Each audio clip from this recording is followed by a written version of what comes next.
As Anne-Marie once said, let's go back to 2002. Ladies and gentlemen, SCW Rewind revisits SummerSlam 2002.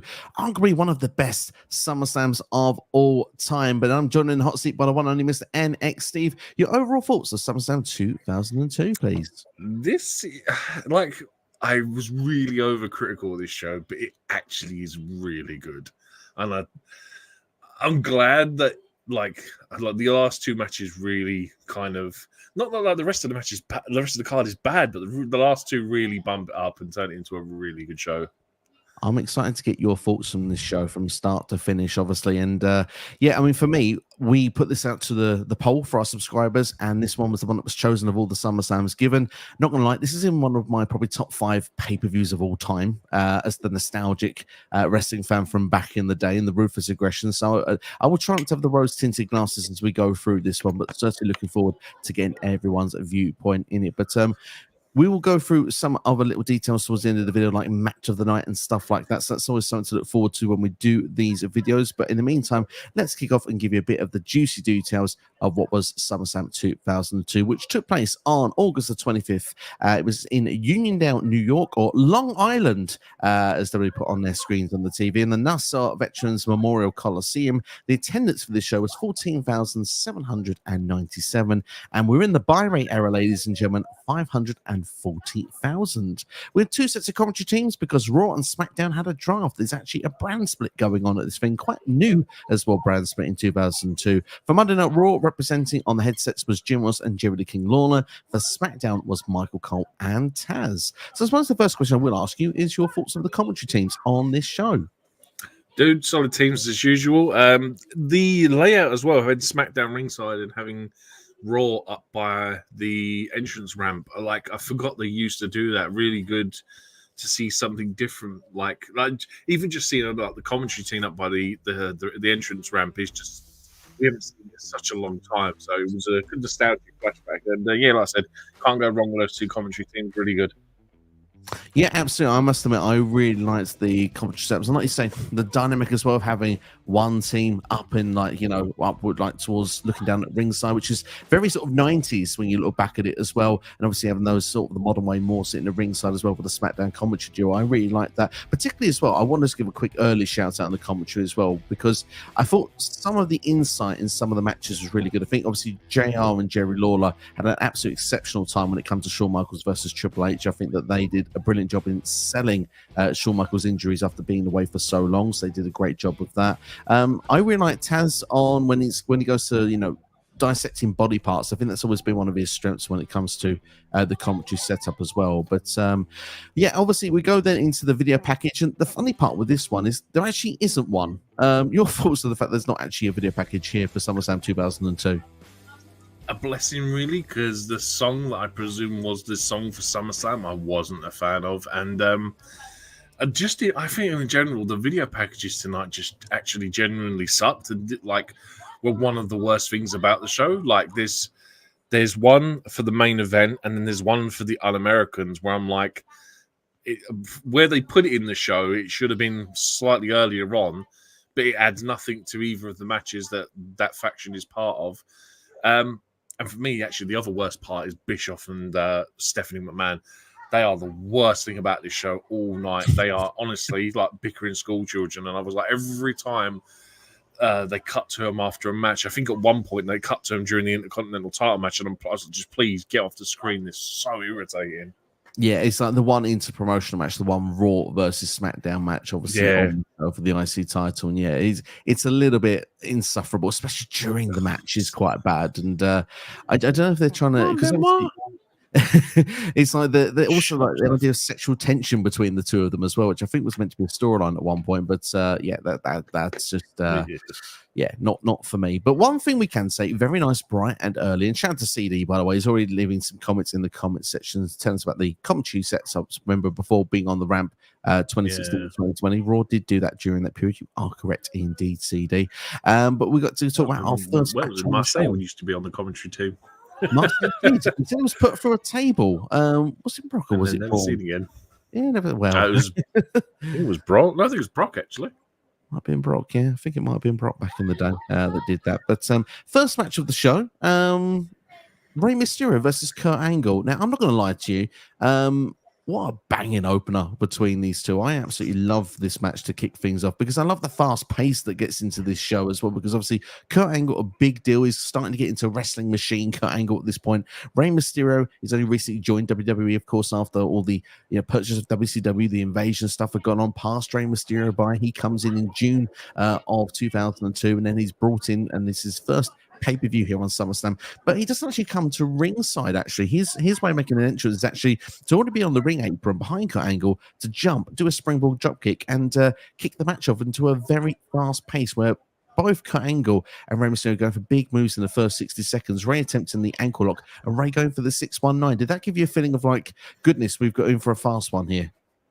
Yeah, like without some context, because obviously no video package for these two. Obviously, commentary did their best to try and fill in the blanks.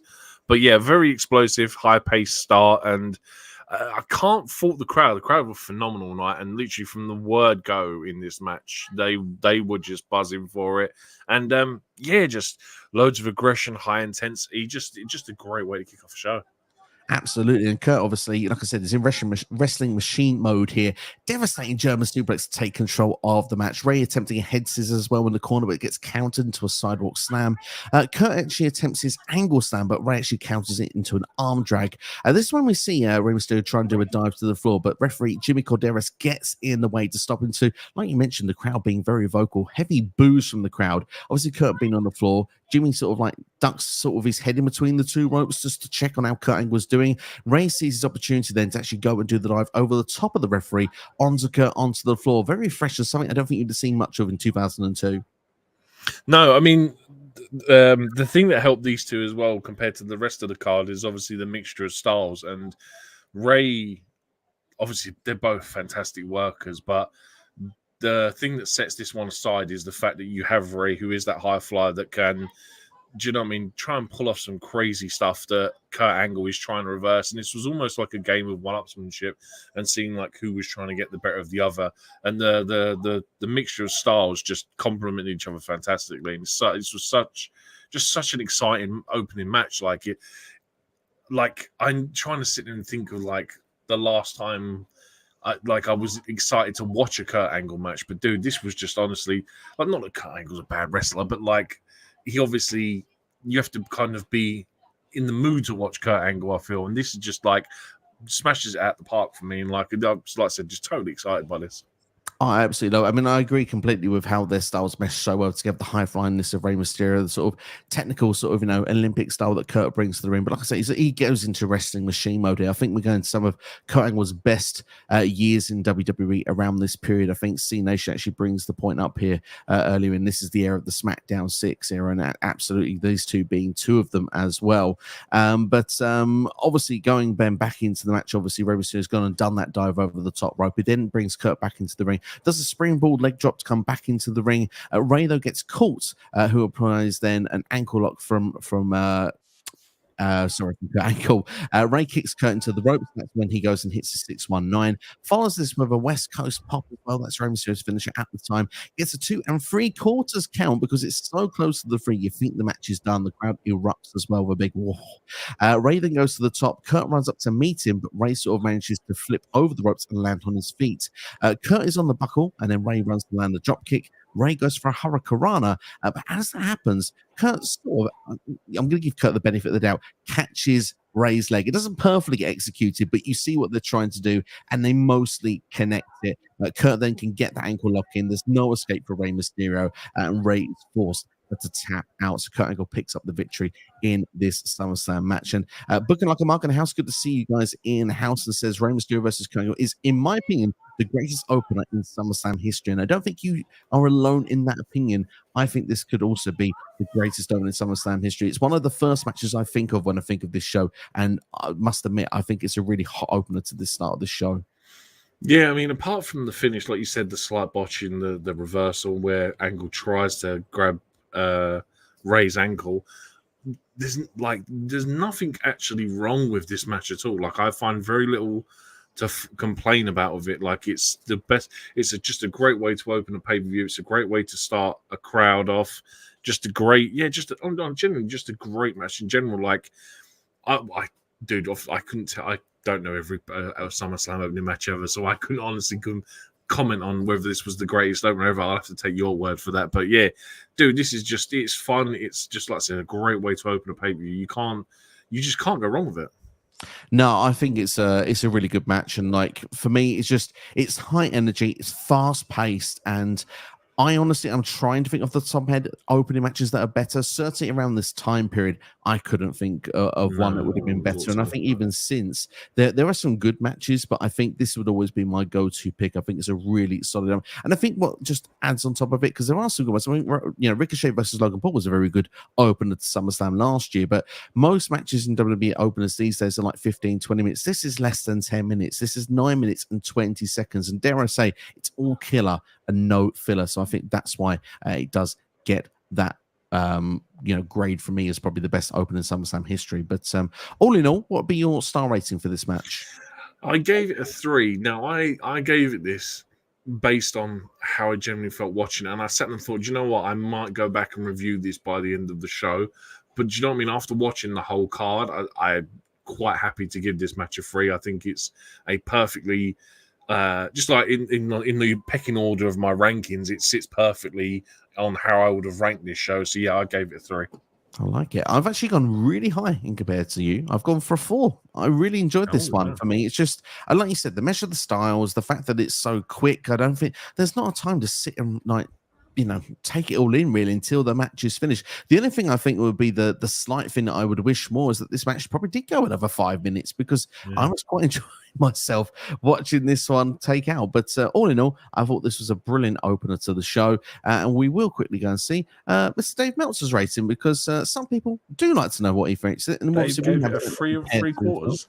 He did. You've beat me to it. Literally, you beat me to it. Yes, that's fine. I didn't realize you had it up. It's, to be fair, I'm happy to collaborate. That's what this is all about. Do you know what I mean? Right? So not a problem at all.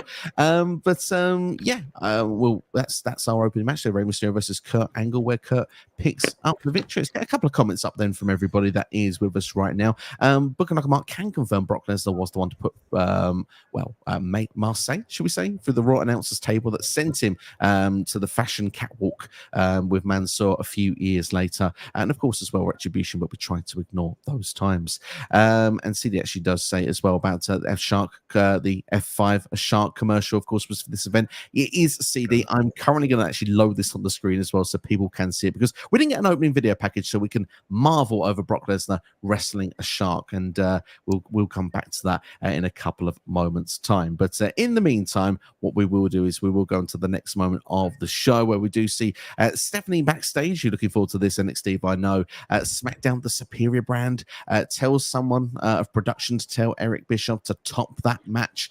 She goes into her GM office, but Eric Bischoff, he's in there, and he says that this is actually the only GM office, so why not share? Stephanie says, well, she looks forward to seeing the look on his face when seeing the SmackDown matches. Eric just he smiles, not laughs, and tells her to take some notes. We then see the first opening of Raw duo Jerry Lawler and Jim Ross, and Jerry Lawler actually says that this is the Raw portion of SmackDown rather than SummerSlam. But hey, to be fair, I suppose it's easily done. That is such a JR Jerry King Lawler comment. Do you know what I mean? It's expected from one of them two to actually mess up some point of the show. It is, unfortunately, but hey, we move on in the meantime, and that leads us then to our second match on the show, which happened to be Ric Flair, versus Chris Jericho, a match that you can arguably say is based around who is the dirtiest player in the game. That pretty much was the vibe that was coming from this match. We got a small little video package that mainly was from 6 days earlier. Flair and Jericho battling on Raw then before the show. Flair hits Jericho with a trash can and empties the trash on Jericho as well. Jericho retaliates when Flair is backstage with an interview, also with what looks to be the same trash can, and just an attack backstage, which leaves Flair blooded. And then Flair interrupts a Fozzy gig and destroys the band equipment. Quite literally, who is the dirtiest player in the game, as I said earlier before. But the first question I have to ask you is Ric Flair's music. Horrible. Honestly, what was like? There's a couple of music throughout the night where I'm like, oh, okay, I forgot they had this version. Don't ever remember Flair having this. It's horrible, man. I'm glad they got rid of it. Yeah, it's not my favorite. I'll say that early. Definitely not. Awful, awful. And there was one other note in commentary I want to make mention as well, just as it's not actually in the match. Basically, they were talking about Chris Jericho's career path of either being a full-time wrestler or a full-time musician. And JR said, yeah, if I was Chris Jericho, I wouldn't quit the day job. I'd stick with wrestling if I was him. I don't think that music thing's going to take off. It did, just kind of like it took about 20 years for that to happen. It did, but at the same time, it's just kind of funny that 20 years later, Jericho is still doing both, and I think he's still doing fine with both as well. But yeah, at the same time. I know, but that's what I mean. Just I think Taz was right, and he probably should have just stuck with the day job, because until he releases Judas, I knew he was in a band. I didn't realize like it was still the same band like 20 years later. It's just like kind of for me, they're a kind of a one-hit wonder band. Really, I've not really heard many. To be fair, I might be really harsh here. They might have a couple of bangers, but I only know of the one song, and it's kind of like that's it, really. If you're a one-hit wonder, that's all you can really do for me. It's the only one I need to know. Well, when he was using it in pro wrestling, it's the one I needed to know. But I do like some of the ones I've heard, but I couldn't actually tell you much more about them. But anyway, we go into the match. Obviously, Ric Flair slaps Chris Jericho early into the match, or a chop, if you will. Jericho, though, takes the padding off the security wall on the outside and drops Flair on it. Then it comes off the top rope onto Flair, still on the exposed wall. Jericho then tries to expose the turnbuckle. Dirtiest player, anyone. Ref stops him, but Jericho uses the tape on his wrist to choke Flair instead. Jericho screams he's king of the world. WWE Music Volume, whichever it is, everyone. Who remembers Jericho's king? That's a good song. Jericho it's an awesome one, isn't it? Jericho then goes to the top, but it's thrown off the same way Flair is usually done, with a press stamp, kind of like that little way that it was actually reversed this time round. Jericho goes for the walls, but Flair counters for a pin attempt. Flair then goes for the walls himself, but only can land a half Boston Crab. Jericho counters and lands a figure four. Flair gets to the ropes, but taps almost immediately once he gets to the ropes. Almost a bit of controversy at the end of this match of which was done first. Flair chops Jericho, who then goes into the ref into the corner. Charles Robinson is the referee. It appears to have something in his eye. This leads to Ric Flair then landing a low blow and putting a figure four leg lock on Jericho, and Jericho taps out. Ric Flair winning, and still the dirtiest player in the game there, landing that low blow. It shows really that Ric Flair always will be the master when it comes to these games. Yeah, true, very true. Sorry, apologies about the run-in from the dog there. I have to DDT him in a minute and knock him out. Dude, I'm going to be really critical about this match, right? I hated this. I honestly thought this sucked. I thought when you especially you just come off Kurt versus Rey, banger of an opener, high intensity, high energy, great opening match, and you get to this, and there's nothing. Like, Flair botches one of his famous spots where he goes over the top rope, and I'm sitting there thinking to myself, maybe this is getting to the period now where Flair should consider retiring and staying retired. And then, it just felt like it was all punches and kicks for about 10 minutes. And I was like, there's nothing to this match. Like you said, in case of, who's the dirtiest in the game. But in terms of a wrestling match, I was sitting there because obviously I go in fresh. I don't do no research. I go into this pay-per-view as if it's just a one-off, and I don't know no stories. And I'm sitting there thinking to myself, to me, it felt like they just put Jericho in this match to give Flair a good match at SummerSlam, because it was his first ever appearance at SummerSlam. And I felt that's what it was. And so Jericho was almost having to do the job for Flair to make him look good at SummerSlam. And I was like, otherwise I was just like, this honestly could have just been on TV. Like, I got no story beats from it. It was kind of like, there was nothing. Like, you had the video package before where, obviously they tried almost getting at each other, and obviously Flair almost kills Jericho with a guitar. But then you come to the match, and there's no passion in it. It's a couple of strikes, a low blow here, and that's it. And I was like, I honestly wasn't a big fan of this.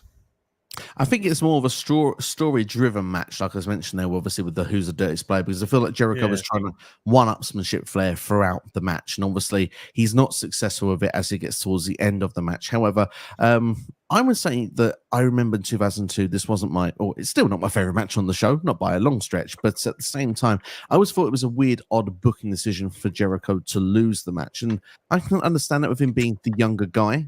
That obviously would make sense in a way, but Jericho was kind of spiraling a little bit at that point as well because of the fact that he'd been undisputed champion, and the fact that he was trying to find himself again. Obviously, it leads to him going to that mega program with Shawn Michaels in 2003, going to WrestleMania 19. So that ends up being golden. So I'm not going to complain too much about that. But all in all, I would say that when it comes to it, and I look back at it now, and rather than being the fan that was probably, I don't know, looking and always wanting the younger guy to win, because, I was a Jericho fan back in 2002, wasn't such a big Ric Flair fan.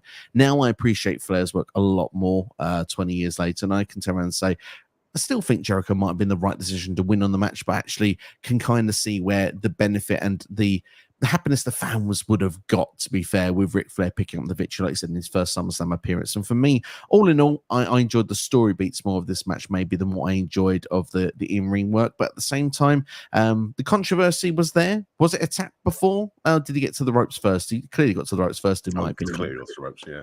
Yeah, so there we go. No worries on that one. But hey, we're going to give our star rating to this match now. So first off, this was 10 minutes and 30 seconds, so just a minute more than the opener. What would be your star rating for it?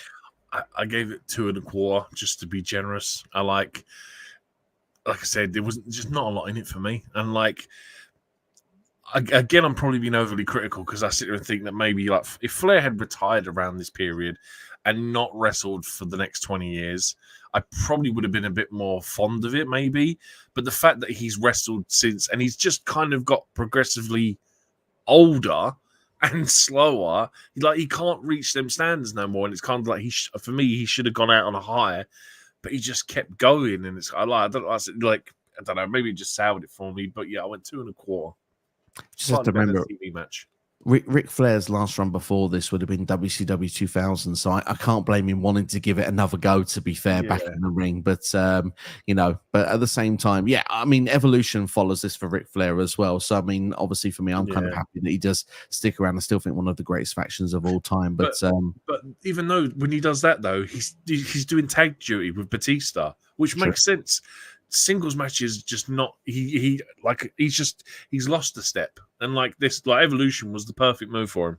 Absolutely. Well, I've gone for 2.5 myself for this one, so not much higher, but I've looked for Dave Meltzer 2 3/4. Was it 2 3/4? I need to double check it now here as well. Yeah, 2 3/4 from Dave Meltzer, so slightly happier than we are on this one. Booking Like Mark says that their rematch, Unforgiven, the IC title match, was better, so maybe that's a match to go and check out instead. Maybe that's one to go for. C Nation says Ric Flair will never retire. He always finds a way to come back. Sad but true. And Jericho did main event WrestleMania in 2002, WrestleMania 18 against Triple H. That is very true. It does say as well that Jericho is one of the GOATs, but needs to take a break from AEW. Now, you did mention that beautiful advert commercial for Shark, so let's bring it up. Here it goes for everybody that hasn't seen it. He will come in. Fantastic, eh? Should AEW been doing this for their Shark Week? That's what I need to know. Oh, 100%, man. Imagine if they'd got Brock Lesnar and F5 Shark again. It'd been great. That would have been legendary. Absolutely. Look at that. Fantastic. Well, I absolutely adore that advert. It's actually better than since the fact we didn't get a video package to talk about. At least we had that to discuss instead. But hey, we move on in the meantime there. That was Ric Flair and Chris Jericho, and we will be moving on to our third match in a couple of seconds. However, Brock Lesnar is with Paul Heyman backstage and have a video package as well of Brock dismantling Hulkamania. And Hulkamania is dead thanks to Brock. Same tonight for Rock's championship run. Tonight, the next big thing will arrive. I don't know, ruthless aggression, something just says to me that that's definitely like a dirty Vince line there. Oh, absolutely, man. There's so many innuendos that, across this show in general, you can see that they're trying to almost phase out of the Attitude Era into that ruthless aggression, but still kind of drop the cheeky one-liners every now and then. Unfortunately so. But hey, we move on. We can talk about Edge versus Eddie Guerrero for us next time, which I'm not going to lie to you. I sort of half forgot this match ever existed, but I was really excited to come and watch it again. Apparently, Eddie Guerrero was jealous of Edge because, Edge being someone that's kind of popular with the ladies, and Eddie Guerrero's Latino heat. So this is kind of the problem here for Eddie when it comes to the storyline with this match. But hey, look, Eddie's tied in the ropes at Udoors, which I thought was quite interesting. Edge goes to spear him with a shoulder shoulder block, but Eddie frees himself, so Edge ended up crashing to the floor on the second attempt. Edge then apparently has actually injured the same shoulder that he'd had in a cage match with Kurt Angle on SmackDown. So Eddie basically then decides to target that shoulder and throws Eddie into the steps. Did you think it was kind of interesting as well, the way that Eddie actually used such offense afterwards to actually hurt the shoulder? Because there was one bit of offense where he was holding onto Edge's arm from the top rope and sort of landing in sort of like a DDT kind of way. It looked quite vicious. Very like we get the common tropes when it comes to wrestling focused like story, where it comes to, oh, he's got an old injury, let me focus on that limb. Eddie, like, without realizing, I didn't realize how good like Eddie is when it comes to even the smallest details, that he would use more creative grapples, assaults, tackles, fly moves, just to focus on, like, there's a point obviously later on in the match where he does another move to his arm that's like, oh my god, that's just like so unique and so Eddie, if you know what I mean. It's just like I'm glad that, like, like I said, I have two thoughts about this match. Like, there's a first half and a second half, but by the end of it, I'm just like, I'm so glad that I got to see this, because like I said, watching Eddie do like that focused, like, I can't ever recall Eddie doing a match where he's been so focused on, like, I know he said he's been injured and he's trying to defend a body part, but I've never seen him try and work a body part, and it's really refreshing to watch for Eddie. Yeah, I mean, he really goes for it. Obviously, like we said, there's some unique offense, but there's also like submission-based offense as well. Obviously, a big fan of the Fujiwara armbar, which is one move he does use in this match. Edge does manage to get back into the hits the face plants. Edge then suplexes Eddie over the top rope. Edge climbs to the top rope and then leaps onto Eddie, but of course that's his shoulder again, which, yeah, probably not the smartest move, jump off the top rope to the floor really when you've got a bad shoulder, but I guess you do what you need to do. A face plant suplex then off the second rope to Eddie, again from Edge from this point, and Eddie then actually drop kicks the shoulder and goes then for the frog splash on that shoulder. I think that's probably the move that you were referring to there, which is a few seconds later after actually he goes for an original frog splash, which of course Edge gets the knees up for.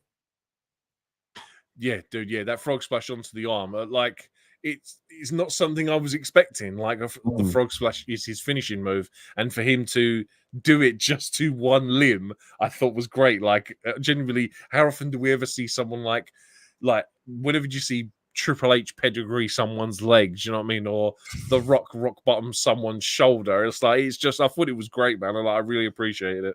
Yeah, it's very creative from Eddie Guerrero, and I did love that little spot. It was really, really cool. And obviously, we go to the end of the match there, and Eddie has Edge's arm again on. He's on the top rope once again, kind of that old school position, and looked like to jump off and hurt the shoulder again. But Edge counters it, throws Eddie off, ducks a clothesline, hits the spear, and picks up the victory. I enjoyed this match. I thought it was a really good one. I do feel a little bit at the end there, Edge does use the injured shoulder for the spear. You'd think that maybe he should have gone for perhaps the other side, but I think I'm nitpicking. I thought this was a solid, great technical encounter and great counter match as well between these two. There's a lot of counter wrestling in this one. Yeah, for me, this was the same as the first one. And I think for me, like, I thought initially that it suffered to start with, and I think that was just because of the crowd have just come off that Jericho versus Flair match, which they were okay with, but it wasn't like you've gone from a high from Rey and Kurt down to a low with Chris and Rick, and then it just slowly built back up again. And by the end of this match, the crowd are well and truly invested into it again. The whole thing where Edge has Eddie tied up in the ropes and he spears him while he's tied up, I'm sitting there thinking to myself, why isn't Edge doing that now? Like, his whole heel run in the last couple of years, that's such a heel move, and like, why he never really used that since, because it's such a unique move to do, like such a good heel spot. And then obviously he takes the tumble to the outside, and again, this is where it plays into coming off the previous match, and I was like, oh, okay, he's got a shoulder injury. Commentary do well to try and give you the backstory about it, but then by the end of it, dude, yeah, this just builds up to a physically impressive match, because obviously with Rey and Kurt, it was high flyer versus technician, and you've got the mix of styles there. These two are going 1-for-1, but still giving off the same pace and energy as what the opening match had. And I actually really enjoyed this by the end of it, and I was like thoroughly enjoyed it. My only nitpick, I think, was just before the spear to finish it, the bump Eddie takes off the top rope. He almost doesn't make the rotation. It looks like a quite scary rotation. He almost doesn't get, but dude, it's Eddie Guerrero, nails it, and then obviously Edge picks up the win. Other than that, yeah, it's just a physically impressive match. I really enjoyed this match. Yeah, I thought it was solid from top to bottom. Again, 2 of the SmackDown 6 here involved here at SummerSlam, so you got to love to see it. But all in all, star rating. I went 3.25. I rated it slightly better just because of the 1-for-1 physical impressiveness, like 2 guys of the same stature and build going against each other. Absolutely, I've gone for 3.5 for me. Again, really like this match, and just I feel like one is that, like you said, it's that match that just got better and better with time. So, like for me, through a lot of the match, I was like, yeah, I think it's a standard 3-star, but I just thought as this got on, I just ended up enjoying it more. And I think once the frog splashed to the army, and I was like, yep, I'm sold. 3.5 for me. Let's go and see what Dave Meltzer has given for his rating for this match, which was lasted for 11 minutes and 54 seconds. He's gone for a 3.25 stars, so shares the same thoughts as you, NXT. Yeah, man, I got to get one right at some point. my initial thoughts, because what I did was when I wrote my ranking down, I just went and checked it like the first match against what Dave put, and I was like, oh no, maybe I'm being too overly critical. And then we got to this match, and I was like, nope, me and Dave are on the same level. It's all good. It's all good indeed. It's good to be good in the hood. That's what I say when it comes to that. But we go backstage. Then we have the Un-Americans with Jonathan Coachman, and they can't wait to expose Booker T and Goldust for the shams that they are. And they said that the shame have to do it in front of the Long Island audience, typical representation of what American audiences are like. So, yeah, pretty much your standard box stuff of we hate America stuff. But it leads us nicely then to match number 4, which is the Un-Americans, which for those keeping score, the tag team champions at the time, Christian and Lance Storm. Of course, Test is a part of this group as well, but is not meant to be at ringside.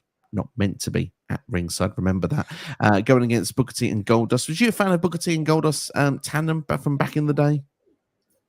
Yes, vaguely. Like I do remember there one or two of their weird interactions they would have with each other. I was very surprised that Goldust got jobber entrance on this, though.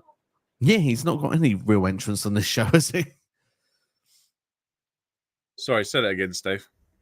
I said he's not really got an entrance at all on this show. He just comes out. Don't get me wrong. I'm all for missing Goldust entrance music because it is quite a long-winded entrance. But I was just very surprised he got jobber entrance.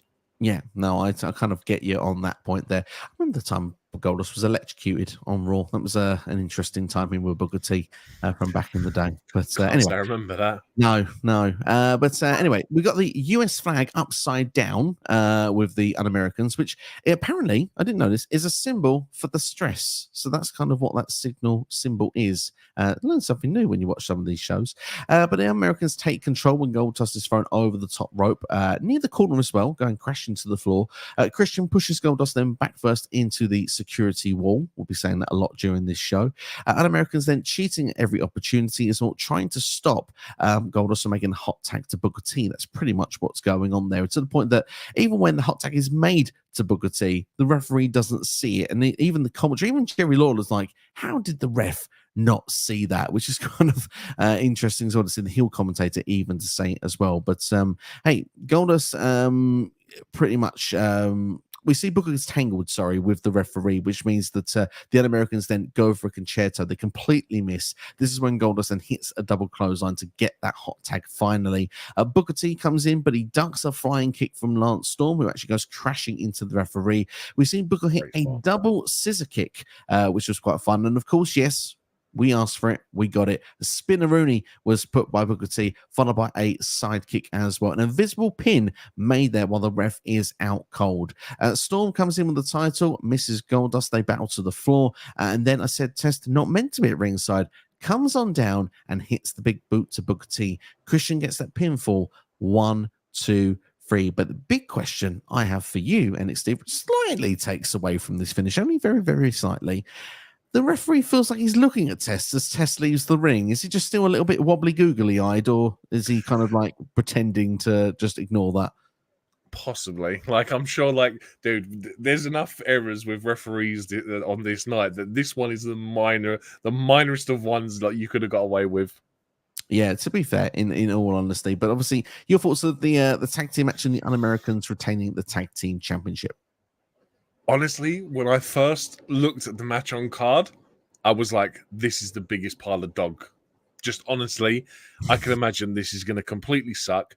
You've got three guys that have been thrown together in a faction who coincidentally just all happen to be Canadian, I believe. I'm not sure where Test is from. I know the other two are definitely Canadian, but they don't look aesthetically anything like a faction apart from the fact they have a matching T-shirt, which is so generically branded. And I'm like, this is going to suck.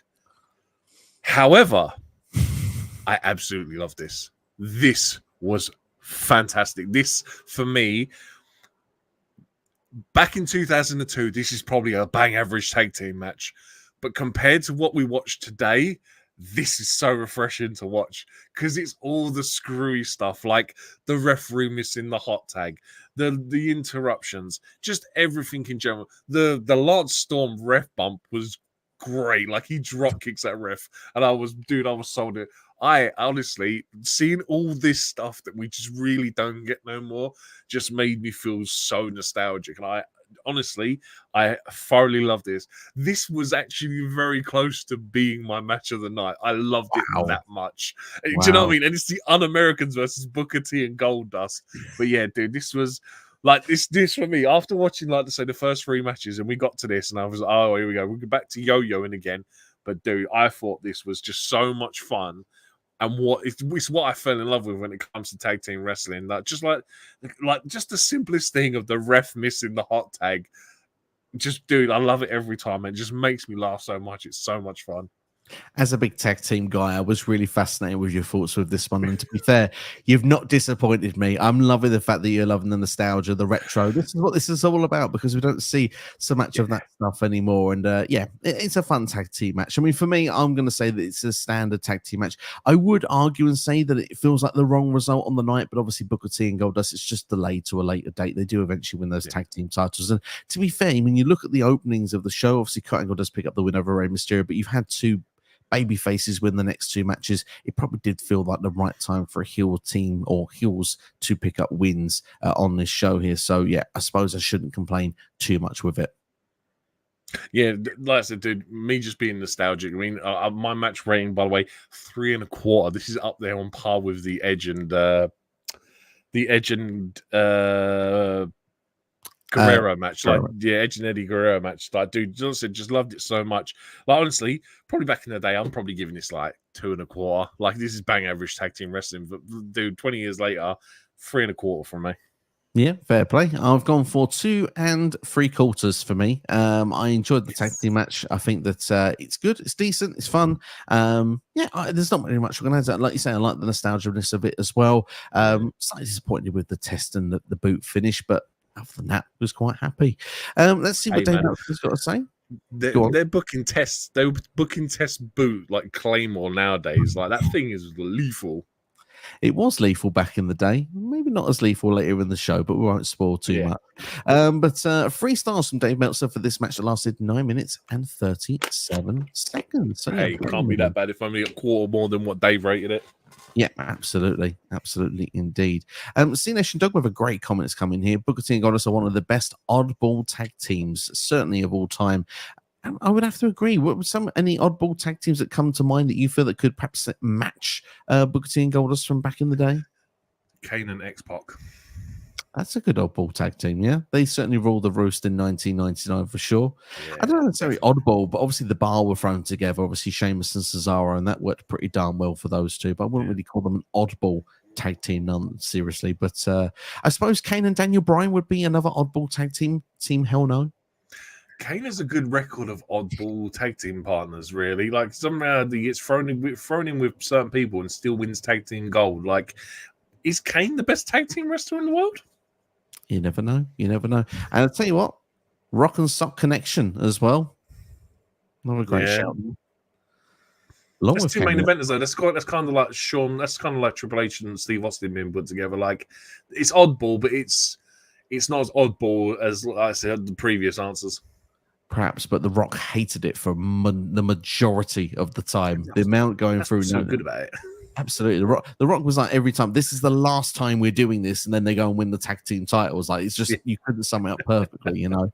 Byron here says SummerSlam never misses with their theme songs. Certainly do not. And obviously this one was a Jim Johnston one. Fight was the one that was the theme song for this show. But you wasn't as big a fan of this one, Steve, was you? Not for me, this one. I was not impressed. I was like, where's my Saliva? Where's my Papa Roach? Where's my heavy metal, man? I was like, this is just, I think there's a video package later on where they play most of the song, and it's kind of like someone's trying to sing a poem over a rock song. It just doesn't work for me.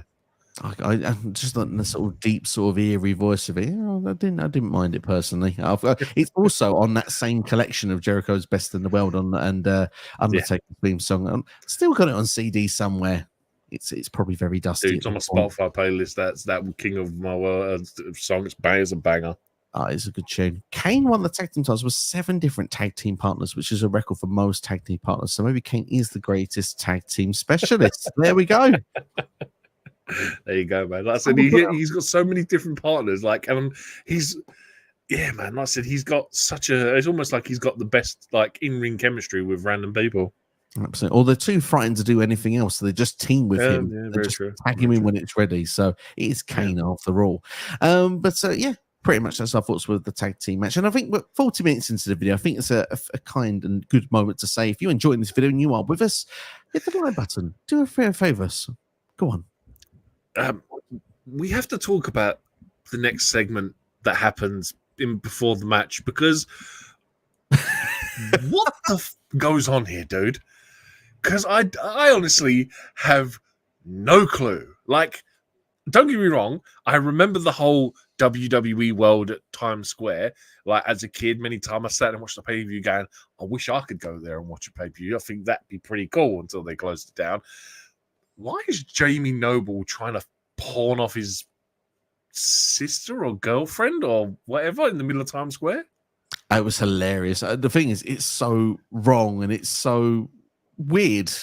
It's so weird. I mean, it's like she's picking between 2 guys of who she wants to make out with first off, and then there's one guy like, come on, it's clearly me, and she's like, no, the other one. So obviously, these are clearly plants in as well. It's just the thing that made me laugh was Jamie Noble screaming the mic, do you like that boy?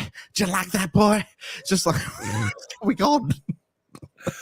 It was so like it's so abstract from whatever you're trying to put on with SummerSlam, and I'm like, they're proper licking face as well, and Jamie Noble's just into it, and I'm like, I remember this whole redneck country bumpkin kind of thing he was kind of do, but who was this? I don't know who the female was, but is this generally like, was she portrayed as like his sister or something? Is his sister? I thought it was his girlfriend, to be honest. That's what I thought. But then I was like, why would you let your girlfriend do that? That doesn't make sense. Some dudes are into some weird stuff. That's all I'm going to say. I think that's where it's best to leave it, to be honest. Yeah. I didn't get a Dave Meltzer star rating for it anyway. So I think it's one of those that we could talk.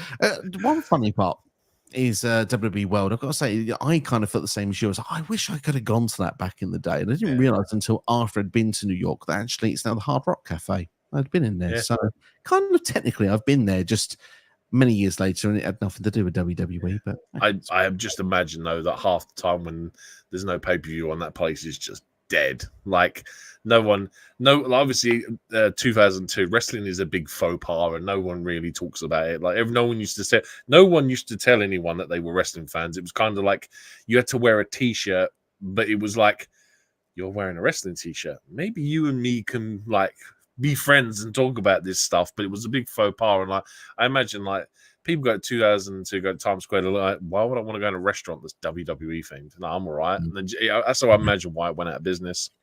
I think it's probably along the same line. Well, the days when there's not shows, there's probably not a lot going on there. I would have kind of agreed. One more oddball tag team, and then we'll move on from those and we go to our match. Well, we've got one more segment. There's another weird segment before we go to match 5. But yeah, Kane and the Hurricane, another oddball tag teams certainly are indeed. You mentioned that you weren't a fan of Eric Bischoff and Stephanie McMahon. We've got to go there again. Eric actually suggests that Nydia would be fine on Raw because she knows her place in the business. Come on, Eric. Steph says, though, that women's place in wrestling is to be on top. Again, what's with the sexual chemistry? Both are arguing where the This is in reaction to what they've just seen, isn't it? Oh my god, yeah, you're right. Yeah, and then they both argue where the IC title will be after the next match, which of course the backstory, just to that for those that wonder. Chris Benoit wins the Intercontinental Championship on Raw, then is 72 hours later is traded to SmackDown with Eddie Guerrero without Stacy Keibler and Eric Bischoff. It seems like more Stacy Keibler. That RVD may have not actually got a renegotiated rematch for the IC title, but thankfully we did get to see this match, and this was a match I was quite looking forward to on paper because, you know, say what you want about the two guys involved, but they're bloody good wrestlers. So, yeah, I was looking forward to this match. And obviously, Benoit going in, I kind of felt like he had a little bit of heel vibes going on with this one. But one thing I got from this match early doors, this is proper physical, this match. It is, but that also makes it kind of sloppy in a few places. It was like, for me, it was almost like they were trying to wrestle this match without having any communication whatsoever through it, because there were so many times where like one of them would go for a punch and they'd mistime the duck or whatever, and it was like I was watching it and I was like, I can't see them at any point communicating, and it was like it was almost as if they thought out what was going to happen before, went out there and tried to do it, and it was like they obviously got miscommunicated in some places, and I think it doesn't really help. Like, yeah, I totally agree. It is a very physical match, and like obviously Benoit is renowned for being like just, you know, I mean, just a complete suplex machine when it comes to in ring work. And Van Damme has just got the ability to strike from out of nowhere. But yeah, I thought unfortunately this was just sloppy in places. That's fair. To be honest, I will say before we go into the actual detail of the match, this is a match on paper. If you'd have asked me when I was like 16 years old, like I would have said, like, this has got 5 stars written all over it. Yeah, it's not close to it. It doesn't deliver to what I imagined it could have. Still a bloody good match, in my opinion, despite. But I would agree that it's not what it could have been. It could have been so much more. There is one other flaw as well for me, and it's the pacing, because it starts off really hot, it dies down, and then the pace doesn't pick back up until like the last 30 seconds where the pinfall happens. And I think that again is another reason why, because I was the same as you, dude. I was like, dude, this has got 5 stars written all over it. And I kind of went in with the mindset that this is going to blow me away, and it just didn't. That's fair. That's fair. I mean, to be honest, I would agree that perhaps this match had like, you know, you have like your three parts. It's like your opener, your middle where it calms down, and then like your final third where it like really heats up. And I think that's just probably too short. It's probably my vibe from it. But hey, we'll go on to the details. Maybe we're being overcritical. Let's go into the details, refresh the memory. An early springboard crossbody from RVD landing onto Benoit, but Benoit hits a German release suplex. RVD misses his split-legged moonsault, which leads to Benoit go for his diving headbutt, which he misses that, which leads to RVD going for a fast-style frog splash, which he also misses that. Benoit then gets a crossface, but RVD gets his foot onto the bottom rope. RVD then goes to the top, but it gets pushed off to the floor. RVD goes arm and shoulder first into the security wall, which also for me, I was a bit like, we've seen this already tonight, so it kind of felt like it's not a fresh match when you're seeing the arm and the shoulder being worked on once again. However, Benoit was relentless on this arm and shoulder, rams it into the ring post. RVD misses a cartwheel moonsault, which then leads him to the crossface again. RVD gets put then, gets out. Benoit pushes the shoulder again, with it going to the ring post, and then we get 3 Northern Light suplexes with RVD with his arm behind his back, which, to be fair, I thought that was quite cool. Crossface again, there's too many crossfaces for me, but RVD again escapes it. Doesn't feel like that's the move to work on RVD in this match, but he tries a crossface of his own, but he's unable to keep hold of it because obviously he's got a bad arm, so he's not going to keep on for very, very long. RVD gets some offense with a rolling thunder, but isn't able to win until Benoit attempts a back suplex from the top rope, which RVD counters into a splash and then hits his 5-star for the victory. And of course, Eric Bischoff and Stephanie are cheering on in the middle of this match, but less said about them, the better. But at the end of the match, basically, Eric says to Stephanie, you can see the IC title on Raw each and every week, where Stephanie just laughs at him before leaving the office. There you go. We're not going to talk about Stephanie and Eric anymore. What are your thoughts of Benoit, though, and RVD? I think, like I said, most of my stuff I said at the start. I went in with such high hopes. It came across sloppy. Spots, like there was just miscommunication between strikes. It almost come across like you said that Benoit goes for a lot of crossfaces in this. It almost at some point as well seems like it's almost like shoot, like he's trying to purposely do it, which I can kind of appreciate it because I don't imagine it was a shoot. I don't see a reason why these two would have fallen out, but like I can see it kind of almost adds it to it slightly. But aside from the unique finish, I just genuinely felt underwhelmed, and even like the finish is kind of like, no, not really. No, I won't. No, I can't. No, I can't critique the finish because he takes a splash he falling from the top rope. So yeah, it is a great finish. But yeah, like I said, I just felt underwhelmed by the end of it, man. Like I was expecting so much more, and it just wasn't, unfortunately. I think the thing for me is that I'll look back in this match and I feel like we said at the start here, it feels like it should be a 5-star match, but in execution, for some reason, it's not. I just feel like Benoit goes for the crossface far too often in this match. I do like the other work that he does on RVD's arm and shoulder. It feels like RVD should never be getting back into it, but the way that RVD can get back in to win this match, obviously with the mistake from the top rope, it's high risk, high reward, and it doesn't work out for Benoit. It works out for RVD with that counter where pretty much the back suplex turns into basically a just RVD squashing him basically in the ring. So it does kind of feel fitting with the victory. The match is solid, but for me, I did hope for better, which is why I'm going to go for 3.5 star. I was a lot more critical than you, and I went 2 3/4 because compared to everything else on the show, this wasn't as good as 3 of the other matches that I just watched. That's fair. I think that's fair. Let's go then into Dave Meltzer's rating for this match. He's actually also checking the stars. He has also gone for a 3.5 star rating. 16 minutes and 30 seconds exactly for this encounter. And obviously RVD as well wins the IC title, but the title gets vacated or basically retired a couple of months later when Kane is the champion when he goes against Triple H, which I believe is at No Mercy. Booker Knuckle Mark says, I'm pretty sure that Chris Benoit was a heel going into this match. I'm pretty sure he was, but certainly had heel vibes about him going into it. Fun fact, RVD is the 6-time Intercontinental Champion. I've got to say, RVD being one of my favorite wrestlers, in fact, my favorite wrestler ever. That is a fun fact indeed, CD. Thank you for sharing. And also, Bama in the house, hope you did well, Bama. I think the biggest pain to my personal fandom is trying to reconcile Benoit the wrestler with the man in his last and worst moment. He's a top 10 technical wrestler ever, but is forever red taped, and I think that certainly expresses the feelings that we all feel each and every time we do go to watch his matches, because without a doubt one of the best in-ring wrestlers of all time, but you can't ignore what happened later in life. Chris Benoit could have gone down as one of the greatest wrestlers ever, but if he didn't do I mean, we've said so many times before that obviously we've reviewed a few of these pay-per-views now that he's been on. It's kind of like we're just going to separate the man from the wrestler from the man and just talk about the wrestler and keep it all stum. But there was plenty of wrestlers in time that should have been, would have been, could have been bigger, greater, more renowned than what they are for terrible things and for even stupid things. But unfortunately, like, this is just, it's one of the things, unfortunately, when you do these retro reviews, that you do have to talk about these people as wrestlers.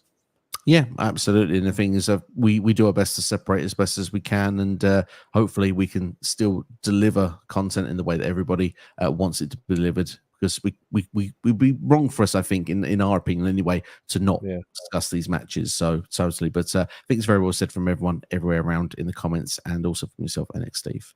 But we get to move on. In the meantime, we talked about that video package, of course, the Un-Americans.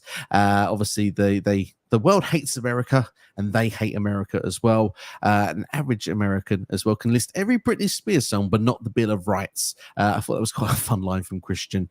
Can you name every Britney Spears song? I can name probably about 4. Go on then. No. Hit Me Baby One More Time, Toxic. No, do you know what? I think I've got 2. That's it. 2 out of 4 ain't bad. 200, 2 of about 400 songs she's released is horrendous. But yeah, good thing I'm not American, otherwise I'd be criticised for that. Absolutely. They'd say, oops, I did it again, wouldn't they? But anyway, we'll move on.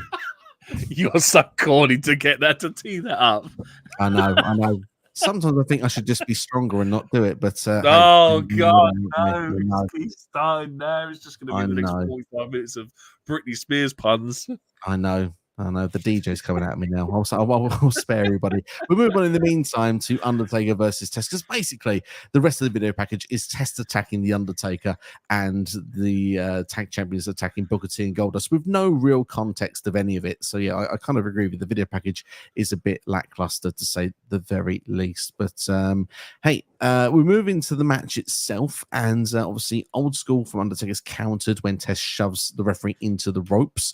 Then we see the Undertaker's actually whipped over some steel steps on the floor. Undertaker gets back into the match and lands a chokeslam after Test misses his big boot.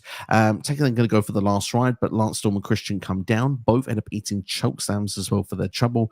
Test comes in, hits a big boot, and Taker kicks out. This is when Test gets a steel chair. Basically, the referee tries to stop him with the chair. He kind of swings the referee over the other side of the ring, keeping hold of the chair. But before he could swing it, the Undertaker kicks the chair into Test's face, hits the tombstone, and picks up the victory. And Undertaker celebrates with Old Glory. Your thoughts of Undertaker versus Test? In the Undertaker will be playing the role of Jim Duggan / Hulk Hogan in this production of this match. This is so America is great, America versus Canada, cliche wrestling that we've seen so many times before. It's a fun little match. It serves no purpose on the show whatsoever. I don't know why it's honestly on here. If anything, I think Test, unfortunately, suffers badly from it. Another guy that really should have achieved a lot more when he was alive. Like, he should have been like one of the big guys. The only pluses I can give is, like, there's not many people in 2002 that can give the Undertaker a run for his money in terms of power, ability, like because obviously for a big guy, Test can move just as quick as the Undertaker as well. So that is quite a good thing to see. But again, this for me is very TV quality. This really didn't need to be on this pay-per-view. And I hate to say it, but one of my biggest peeves with the Undertaker is when he goes for the tombstone and he's not facing the hard cam, so he turns around while he's got him in the tombstone position, because it's such a you're doing this for TV thing, and I really hate it. But otherwise, yeah, it's like I said, it's a match that serves very little purpose for anything else. Yeah, I mean, the way I look at this is that Test basically gets his comeuppance for what he did earlier in the show. Obviously, keeping the tag titles, he pays for that. And obviously, you need the Undertaker on SummerSlam. So I think that's pretty much where it's at that point. The Raw roster in 2002 is weaker than the SmackDown roster at this point, in my personal opinion. Kane seems to be missing from this show. I'm not quite sure why, but we've seen enough of Undertaker versus Kane over the years. So it's kind of nice to, we've even done reviews of Undertaker versus Kane. So it's kind of nice to see Undertaker against someone else. So, yeah, I mean, Undertaker versus Test, it's a filler match. It's a filler feud. And it should have been a big breakout moment for Test. If they'd give it a bit more time and give it an opportunity where he could have got some more close and near falls. But unfortunately, I just don't think anyone believed it that Test would actually ever pick up the win over the Undertaker. So, yeah, I bet best served, really. Undertaker picks up the dub. Yeah, I mean, I went with a 2.25 because I was like, this for me was on the levels of Jericho Flair. Like, honestly, I could have done with neither of these matches being on this card. Yeah, for me, I've gone for 2.25 as well. Actually, share your thoughts on this one as well. And let's see. Dave Meltzer has gone for 2.25. Let's all shake hands. We've all got that one bang on for this 8-minute and 18-second match. Gotta love it indeed. We'll go into the comments. Whoa. Sorry. How long? 8 minutes and 18 seconds. Oh, I thought you said 18. I was going to say, that must have flown by, because that did not feel like 18 minutes. But yeah, fine. I digress. Carry on. Oh, God, I love it indeed. Bama says, you can keep Brittany. Anyone who needs her original track live in place of her voice, not the American way. Fair enough. Oh, yeah, Brittany's very famous for, what was it? lip syncing her songs when she's on stage. Absolutely. And Bammy, you should be a proud American, my friend. Believe you consider the home country the greatest country on earth. But my gosh, Vince just loved rubbing patriotism in others' faces. Save that for the Olympics. Love that indeed. Not far from Olympic season as well. Will you be watching it next, Steve? Do you know what? I don't mind the Olympics. Normally, there's one or two sports that I'm normally interested in, especially if it's Summer Olympics. Yeah, there's normally a couple of good ones to watch out for. Yeah, I'll try to where I can. It just depends, really, because it's usually on all day as well. So it's kind of like it's hard to find the guarantee what you'll be able to watch when it comes around. But yeah, plus the time, the timing and all that stuff. Absolutely. Sinistro says Undertaker kept the kayfabe alive for such a long time. Truly a legend. He is indeed as such an American badass as well, though, through this period. Of course, the Dead Man returns in 2004. But we'll move on in the meantime. And some may say this is the greatest match in SummerSlam history. I have spoken to Alex Steve already about this topic before we started the stream. Might be a giveaway.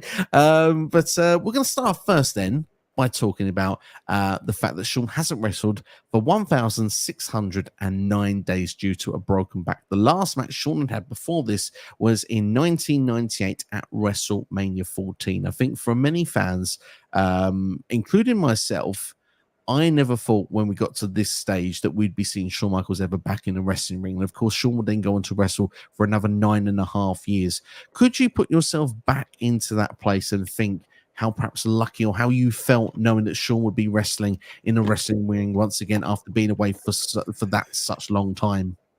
He turned up looking like it was only going to be the one and only, to be fair. Like, he turned up in denim jeans and cowboy boots, and Triple H just turned up for a wrestling match. And I'm like, this is an unsanctioned match. I think someone's got the wrong listing here. When like Triple H just turned up for a normal fist fight here. But yeah, he honestly he gave the vibes that it was a one and only. But like secretly, we all want Shawn Michaels to carry on, and like you said, for another nine and spare change years, it's like he still did it. Absolutely, indeed. I was going to ask you about that. Actually, Shawn Michaels wearing the jeans, rocking the jeans. So, and it's a typical street fight thing, isn't it? Where you see superstars like a street fight, unsanctioned match. This is where the denim gets involved. I always like that nostalgic touch. Yeah, but then that's what I said, and he's wearing cowboy boots as well. So again, impressive for wrestling and matching cowboy boots, because I'm sure that's no easy trait. But yeah, Triple H just turned up in normal wrestling attire. I was like, look, Triple H is famous for wearing a Canadian tuxedo. Do you know what I mean? So where's the jeans, man? Bust them out. Absolutely, indeed. There, I love CDs coming here. This was right before Triple H's reign of terror. You're not wrong. I think CD's right on this one, but the thing is, long Triple H matches become a thing around this time period. Absolutely, indeed. But we'll go into the video package first. Let's go into the video package before we go into the bell, because I can tell you, I've got a lot of notes for this one. We're going to strap yourselves in for this one. Hit the like button. Let's see if we get a few more join us. So the video package starts with the 1997 creation of D-Generation X. Obviously, we see them go through that together. Then, obviously, we see the recreation of DX in 2002. And Triple H says, let's get ready to suck it. But just as he does that, he turns and pedigrees Shawn Michaels. Triple H says that he used HBK to get to the top, and he used me to stay there. But now I'm the icon.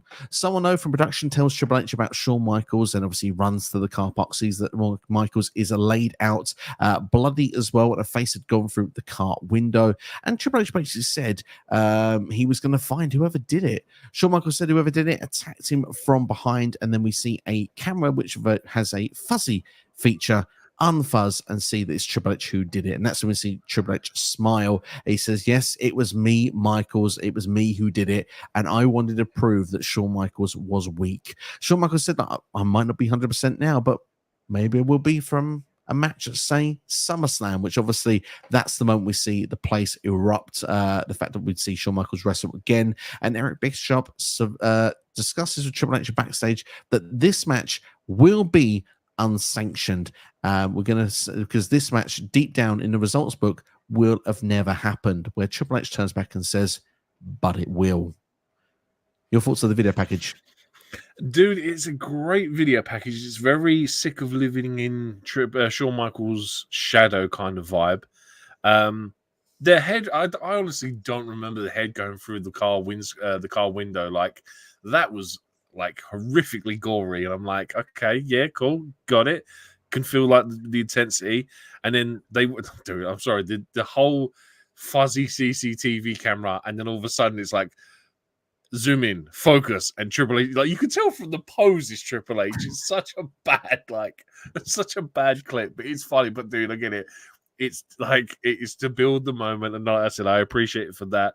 There was one other thing about the video. Oh, the return in 2002 when Triple H pedigrees Shawn, man. Dude, I remember watching that Raw live. And she's like, oh my God, yes, DX are back together. Like, go back to like how they used to be, like in the 90s. And I think it's like the first time they're back in the ring together in years. Like, and like DX is back, yes. And then all of a sudden, nope, oh no, it's over. And I was like, oh well, that's a very short-lived memory. So yeah, no, I totally remember like the whole build to this, man. Yeah, it was very intense, high intensity, and yeah, it, like of the whole show, this match has the best build. Yeah, I mean, it's an incredible build when you look at it. I mean, obviously, they've done the turn once, so to have to do something twice, I guess. But I guess it's just to solidify the fact that, you know, Triple H at first wanted to get ahead, but then this is the case of now, like, where, you know, discussions are like, I want to put Shawn in a wheelchair. Like, I want him out for good this time. It's not okay. Oh. And he's left me. We're having technical difficulties. Didn't know you could do that. I just sort of grazed the mouse too far to the left, and I threw myself out the studio. Never done that before. I was like, oh, he's left me on my own. I'm gonna have to try and wing this for the next 2 minutes while he tries to come back in. But lucky enough, you recovered quicker than what I was expecting. I was really hoping that I'd done it in the moment where I was making the point, and just as I was going to get to like the payoff of the point, I would have gone. But no, not to be the case. But yeah, I don't know what I was saying. Unfortunately, it has again. So we'll go into the match instead. I think is the best way. Look, the payoff came from what had happened. They didn't need to do it twice, but they did indeed. Look. Going to Bama's comment actually before we go into the match, that turn from Triple H and Shawn Michaels is a top heel turn of all time for him. Him and Triple H, I think, have the most personal intense he's ever seen. This must be the GOAT of rivalries. It certainly goes on, I believe. Correct me if I'm wrong, Bama, but it actually goes on till December 2004. This one, it goes on for like 2.5 years. This feud, so yeah, literally, it's quite a serious one to say indeed. But Shawn Michaels comes to the ring and attacks Triple H before the bell. Shawn basically for the first few minutes of this match, and this is what I love about this, by the way. Shawn just proves he can still go. You know, it's like, this is one off. I've not been in the ring for 4 years. You've all been worried about me. He does a dive over the top rope in the first couple of seconds. He gets a trash lid as well, which then he slammed onto the security wall. He then sort of, when he's hanging onto the ropes, he sort of throws himself back into the ring, doesn't he? And then he goes on the top rope and he does a double axe handle. So does all these little things that are high flying within the first sort of 30 seconds of the match. But do you have any fear that Shawn could go or not go looking into the start of this match?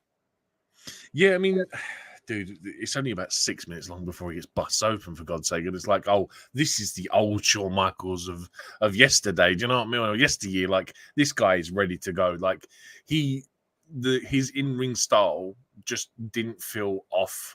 Like he hadn't missed a step at all. Like he's just, you know what I mean? He's only missed a week and not 4 years or however long it had been at this point. So yeah, man, it was like just refreshing and encouraging to see that Shawn Michaels was back. And like I think this is obviously it's what helps this match a lot, especially with the crowd, like, because the crowd is super invested in this, and it just honestly, it adds more to it. Like, you have the story, you have the wrestling, but then you get the crowd in there as well. And it kind of just really does make this a really, really special match. It really does indeed. And obviously, for how good it is to see Shawn make the comeback and to sort of like see early doors. Well, look, he's doing all these things in the ring. He's going to be all right. Maybe the back is going to hold up. You've got to tug at the heartstrings, having your Triple H landing a backbreaker. And the way Shawn just sells it as well, just really wincing his back as well. Like, it's just, oh, you just want to wince when you see it the first time. Obviously, when he's just come back in, and obviously does it a second time as well to Shawn after that. Shawn is then whipped into the corner and literally goes hard back first into that corner as well. We see Triple H DDT HBK onto a chair as well. We see Shawn busted open. He then takes Shawn Michaels' belt off and whips him with it as well. And this is then when Triple H gets the sledgehammer out. But Shawn does manage to block it, but he gets put into the a dominant stretch. And this is when I mentioned about commentary before, obviously, and CD saying about also how about I would talk about how Triple H wanted to put Shawn Michaels into a wheelchair. This sort of stuff has been brought up by commentary about Shawn being put into the wheelchair. This is Triple H's goal, its aim. JR was screaming in the abdominal stretch that Shawn, it's all right to give up at this point. You've got a family, you've got more to go than just wrestling here. It's all, this is a one-time match. You can know to say, no, let's not do this. I mean, what were your thoughts when you seen Shawn Michaels in this predicament and how you felt with the commentary being linked in together? Dude, yeah, honestly, it builds to it, and like, obviously, my wrestling knowledge isn't like as clued up as what most people's is, and it's like I said, this is at the start. You've obviously got the best video package of the night with this match. You've got the intensity of the rivalry. You've got what's gone on so far. The fact that both of them at this point are busted open as well. I think Triple H might still be not yet busted open at this point when he pulls the sledgehammer out. But do you know what I mean? It's just all building and building and building. And dude, it's just like honestly, like I said to you before that we started doing this, that when I was watching this earlier, I got to the end of the Undertaker test match, and then when I sat there and saw there's a 27-minute Triple H match coming up, I just couldn't watch it straight away, because 20 years of watching Triple H matches is kind of like, it takes its toll on you, and it's like, that's something I'll have to digest later. And in a positive, it's actually made me enjoy this more, because it wasn't like I've just gone through an hour and a half slog of watching 4 other matches. I've now got put with a half-hour Triple H match. Going back and watching it like 4 hours later really did help build this for me, because I was able to relax a lot more and obviously enjoy it a lot more than probably what I would have. I think if I'd have watched this straight away, I probably would have critiqued this a hell of a lot more than what I normally do. So yeah, dude, it's the story, just everything, man. It's so well built, and it's like, obviously we was on Bama's show the other day, and like Bama obviously put the question to us like, who's going to be better, Seth or Shawn? And it's kind of like, dude, these are the moments that make Shawn that guy, that make Shawn fantastic. And it's you can't. It's hard to even put someone on the same level as him. Like, sure, Seth will probably go on to be more successful in terms of championship runs and stuff like that, but Shawn is just like an artist, and it's really hard to even put someone in the same bracket as him when it comes to telling a story in the ring, because he's truly like a real one-of-a-kind kind of guy. Like, there are people that do it really well, but Shawn is just something else. Yeah, he's a different level altogether, and just the way that he knows how to, the selling of the backbreakers and stuff, like, to really feel the sympathy, the facials, everything that Shawn does. He's got the eyes as well, bless him. There's one moment, and a couple of minutes later, he does a kip up. I think he does like a diving forearm or something, or a drop kick or whatever, and he instantly kips up. And the crowd pop from the kip up is phenomenal. I literally, one of my comments was, it's not very often you get a massive crowd reaction from a kip up. And we get it twice in the same night, to be fair, because we get one in the following match as well.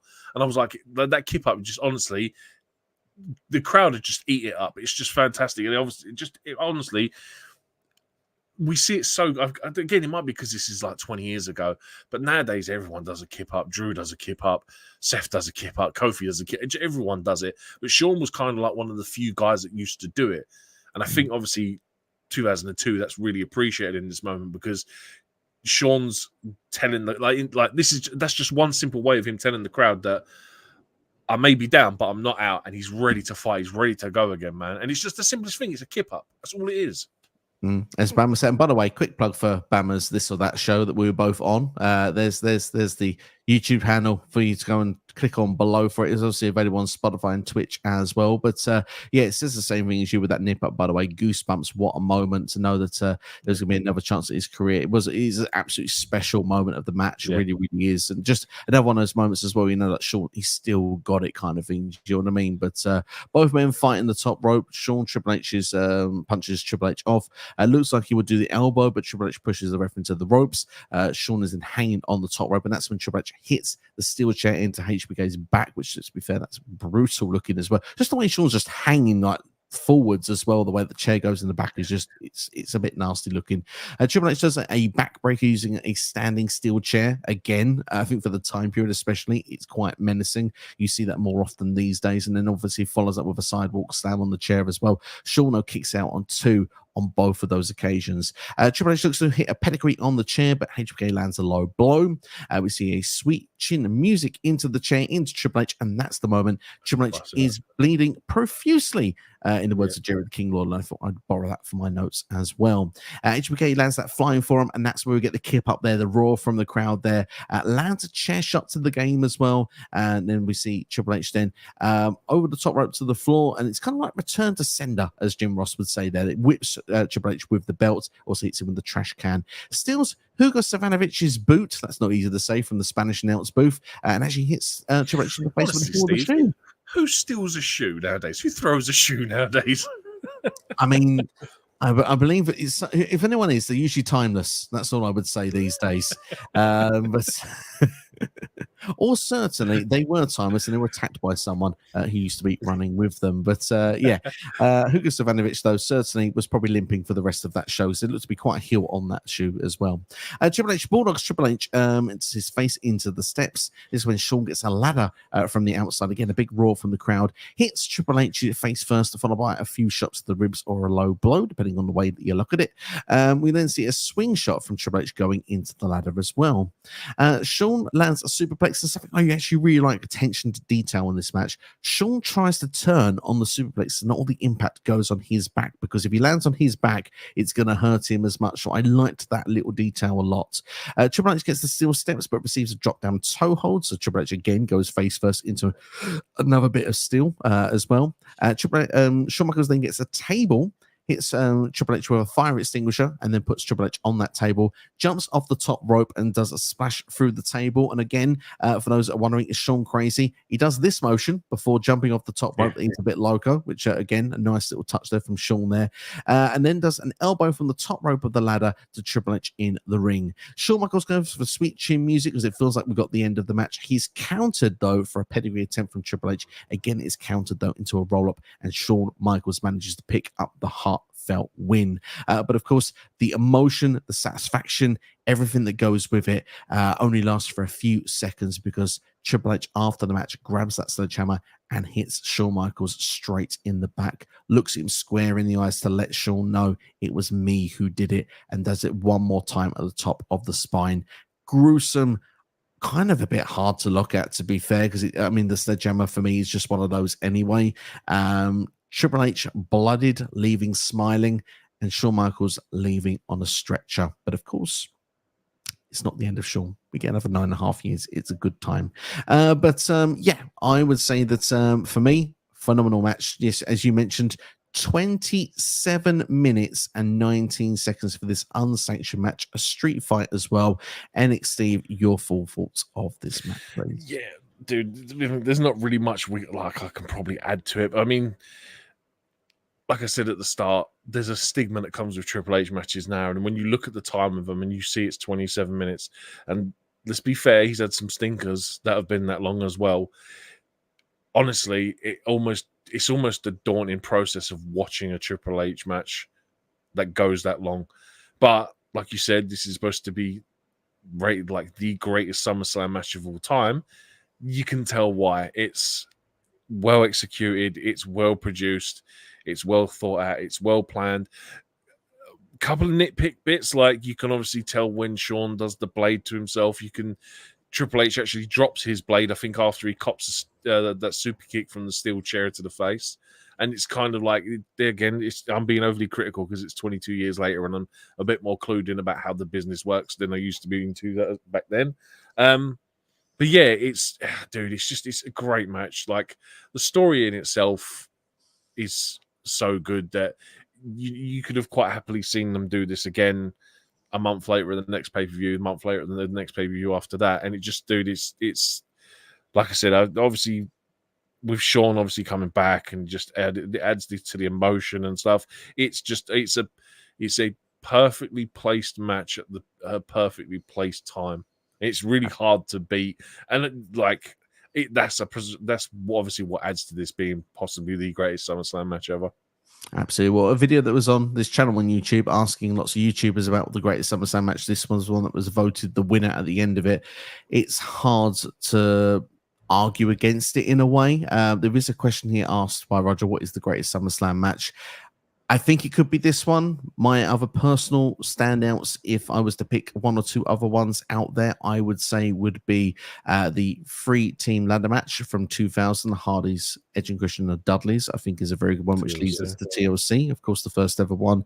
And of course, Bulldog Bret Hart, for nostalgic purposes for me at Wembley, is like the match that I'm probably why I'm still here today. But this match here probably is the best one of all time, because if you're a wrestling guy, if you're a story guy, you've got both. It's one of those matches where it gives you everything in one in this one. And for me, that's why I'm going to jump in nice and early and give a 5-star rating for this match for me.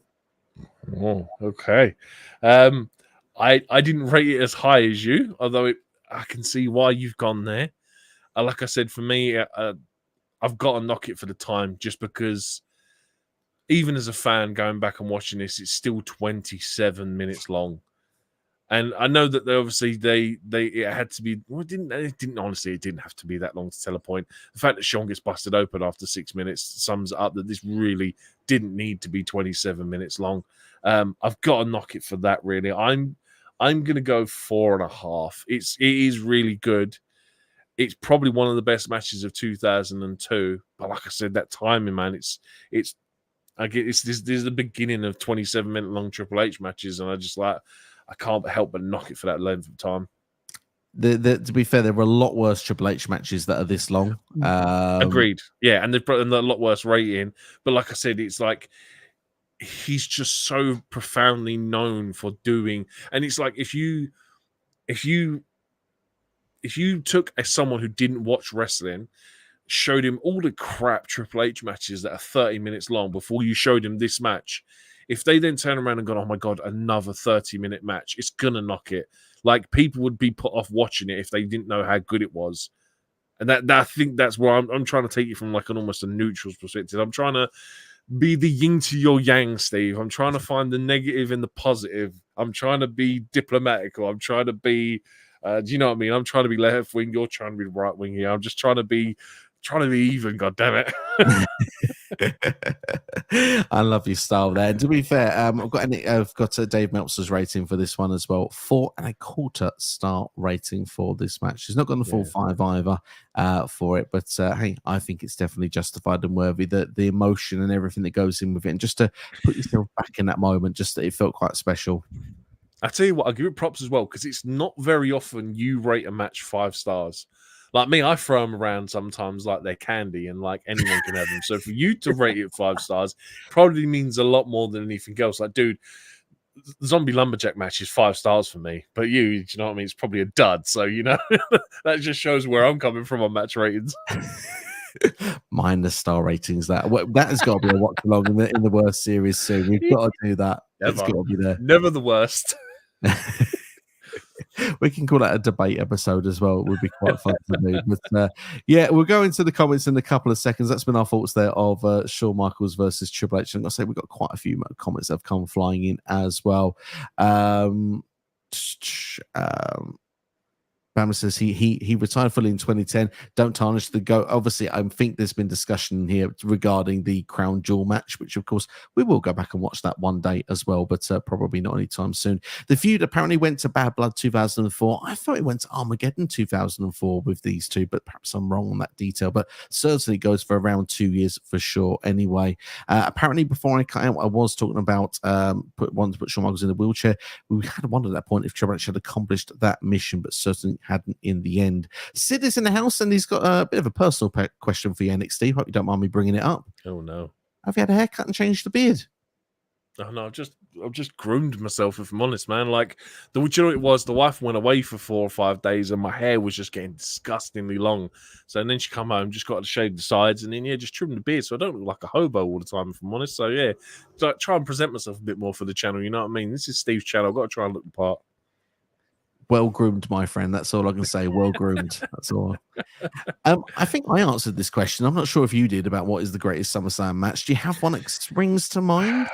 Dude, I'm just looking at Bleacher Report because they've got like the top 50, and I'm looking at the top 10. So their top 10 is Seth versus Brock 2019, IC title Triple H versus Rock from 98, Jericho Benoit 2 out of 3 falls from 2000, Cena Styles from 2016, Daniel Bryan John Cena from 2013, Intercontinental Championship match Razor versus Shawn 95. Brett versus Owen 94 for the WWE Championship in the steel cage.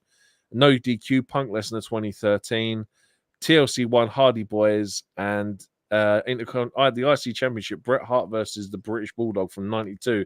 So it's shocking enough that this match doesn't even make the top 10 according to Bleacher Report. It's shocking. It honestly, dude, I think when we did the video, I said TLC 1 just because, dude, tag team wrestling is my thing, and it just starts like a immense wait, like a great period for tag team wrestling at that point. I'm going to veto that report because it doesn't have Bret Hart versus Mr. Perfect either from 91, which, to be fair, is awesome. Give me a second. I'll see if I can try and find them quickly while you're talking. Not a problem. Well, we'll go to. We had a discussion there. We mentioned about Bama's video there about Seth versus Shawn in the career 2030. CD's actually more of a fan of Seth freaking Rollins. That's totally cool. CD, we all got our opinions. End of the day. Zane asking what is a favorite SummerSlam. His is 92 because it's in hometown London. Loving that indeed. 92 is nostalgic for me for the similar reasons. However, this one here just might be my favorite. It's this or 2000 for me. This come 22nd according to Bleacher Report. This Triple H versus Shawn Michaels, and your Mr. Perfect match, I believe, was number 13. Brett versus Mr. Perfect for the IC title in 91. Blasphemy. Your favorite SummerSlam, if you can think of the top of your head. Dude, no, I couldn't tell you off the top of my head. Like brain like a sieve, honestly. I've retained some bits, but not everything. Honestly, until I watch it again, I couldn't tell you, but I'm sure I do. 92 obviously is quite nostalgic just for it being at Wembley, but I'm sure there probably is a better card since. To be fair, this is pretty good. Yeah, it's pretty, to be fair, this is a strong show, this one here. Yeah. Zane says, we'd like to see Shawn Michaels have one more match in 2024. First off, happy birthday, Shawn Michaels. I know it's his birthday today, but no, politely. As much as I would have loved to see Shawn do this one more time in 2017 against AJ Styles, I saw what we got in 2018, even though he was the best man in the match. I don't think Shawn needs to lace them up anymore now. No, I'd rather see Nick Aldis versus Mr. Pierce in a wrestling match. I think those two need to square up. Yeah, absolutely. And to be fair, his last singles match against The Undertaker 26, I think is definitely the one. What is our favorite Shawn Michaels match of all time? Oh, that's putting it there. He's got so many, dude. It's hard to pick one. Like, even from the simplest ones, like I said a minute ago, Razor versus Shawn in the first ladder match. It's such a good and well-constructed match. But then you've obviously got his Undertaker match from WrestleMania. Dude, just honestly, they're so special. I mean, I honestly couldn't. I'd find it hard to pick one. I'd have to pick about 7 or 8. That's the problem. There's so many, Sid. It's why it's a brilliant question. I mean, there's Kurt Angle, WrestleMania 21, the 2 Undertaker matches from WrestleMania. First ever Hell in a Cell against Undertaker, Bad Blood, which is making a return this year, by the way. Shout out to Bad Blood. Yeah, you mentioned the Razor Ladder match as well. There's matches with Bret Hart, which are awesome also. So, yeah, it's pretty Vader 96 from SummerSlam. Yeah. Poor Vader, though. Vader was talk about buried. He might actually have been in that. He was definitely disrespected in that match, I would say. But I will say WrestleMania 26 just because of the emotion of that match, and it just for me was my personal favorite one of that one. Yeah. Still asking who is the better wrestler, Triple H or Shawn Michaels? It goes to your flavor. This is a this or that Batman for you for the next episode, but I'm gonna have to go with HBK. Yeah, I think HBK just kind of like I said a minute ago, there's no one that tells a story like him in the ring. Like, they're too, like, on the mic, though. If honestly, you can take bits and pieces from either of them. I think overall I'd have to take Shawn, but like for me, I think Triple H is a better mic guy than Shawn Michaels. Like, I think Triple H can do a promo better, in my opinion. Yeah, I would agree with that. I would agree on the promo stuff, Triple H is, but in the ropes, I'm never going against Michaels. It's matches like this is why I'm glad Triple H is booking now. He knows how to make heels be hated and baby faces be loved. He might truly be top 5 heels because of his methodical nature is simply artwork. I would agree with that from Bama Dave there, indeed. Would you? Yeah, totally, dude. I mean, I was just reading today. Like, I was watching a video today, and just the effect that he's had on the business since he's fully taken creative control has just been like so positive, and like even from the simplest things like five match card, like a 5-match card at pay-per-views, so we get better stories. And like I can't remember what I've said. I'm sure I've said at some point the fact that I've got more. I'm enjoying watching Raw again. And it's like, do you know what? This is actually quite a thing as well. I was going to say to you, I haven't for the longest time heard say anywhere that Raw needs to go to 2 hours, and I think that in itself is a pretty impressive. Because, like, dude, everyone was saying Raw needs to go to 2 hours. It's too long. It's too long. And since Triple H has taken over, honestly, it's perfect. Like, I don't really want it to be shorter, and I don't want it to be any longer either. Yeah, I'll be honest. I've been a big person, been calling that for ages, and I must admit, Raw now, I'm like, that's my favorite show. Still think SmackDown is the best length of a show. I personally prefer like the idea of that, but at the moment, Raw is such a good show, and I wouldn't change its format at all at this particular time. It is quite brilliant how it is. Bama says, "Well, Edge versus Seth 2022 is beautiful too. Certainly is indeed." Sid asking what the weather is like in Sweden. It was glorious over the weekend, Sid, if you must know. The heights of 27 degrees. Bama, you have to double that and add 13 for the Fahrenheit, I'm afraid. So that would be 54 plus 13. You'd probably be about 60, 67, Bama, I think, for you watching at the moment, for the Americans as well. And Sid asking me if I can speak the Swedish language. Now, I'm not going to lie to you, Sid. I've been practicing a little bit. It's still a little bit of Swedish at the moment. But should I say something in Swedish for everybody today? What do you reckon? Jag tror på Joe Hendry. I think we all know. You believe in Joe Hendry, I believe. Exactly. That's exactly what I just said for you there. Hey, dude, it's not any worse than my Santino Marella impression. Listen here, John Cena, Dave Baptista. I didn't sound Swedish, just that's me speaking Swedish, that's all. Like I said, it was better than my Santino impression. Yeah, absolutely. I love your Santino impression. We'll probably get asked about the impressions of at some point, indeed. But we've got a lot of comments here at the particular moment. Bama asking, Bama saying that a match to get through yet. Another one to get through. We've talked about this match now for about 20. It's almost as long as the match itself. It's brilliant. It should be studied by length. Anybody who wants to be into the business capacity, greatest match he's ever seen. Bama, it's a top match between those two. But I'm controversial. I actually prefer 26. Just me. Sid asks, is this the day job? Unfortunately, Sid, it's not. I need more likes, I need more views, I need more subscribers. So if anyone could please be kind and hit the like button, subscribe and stuff like that, maybe.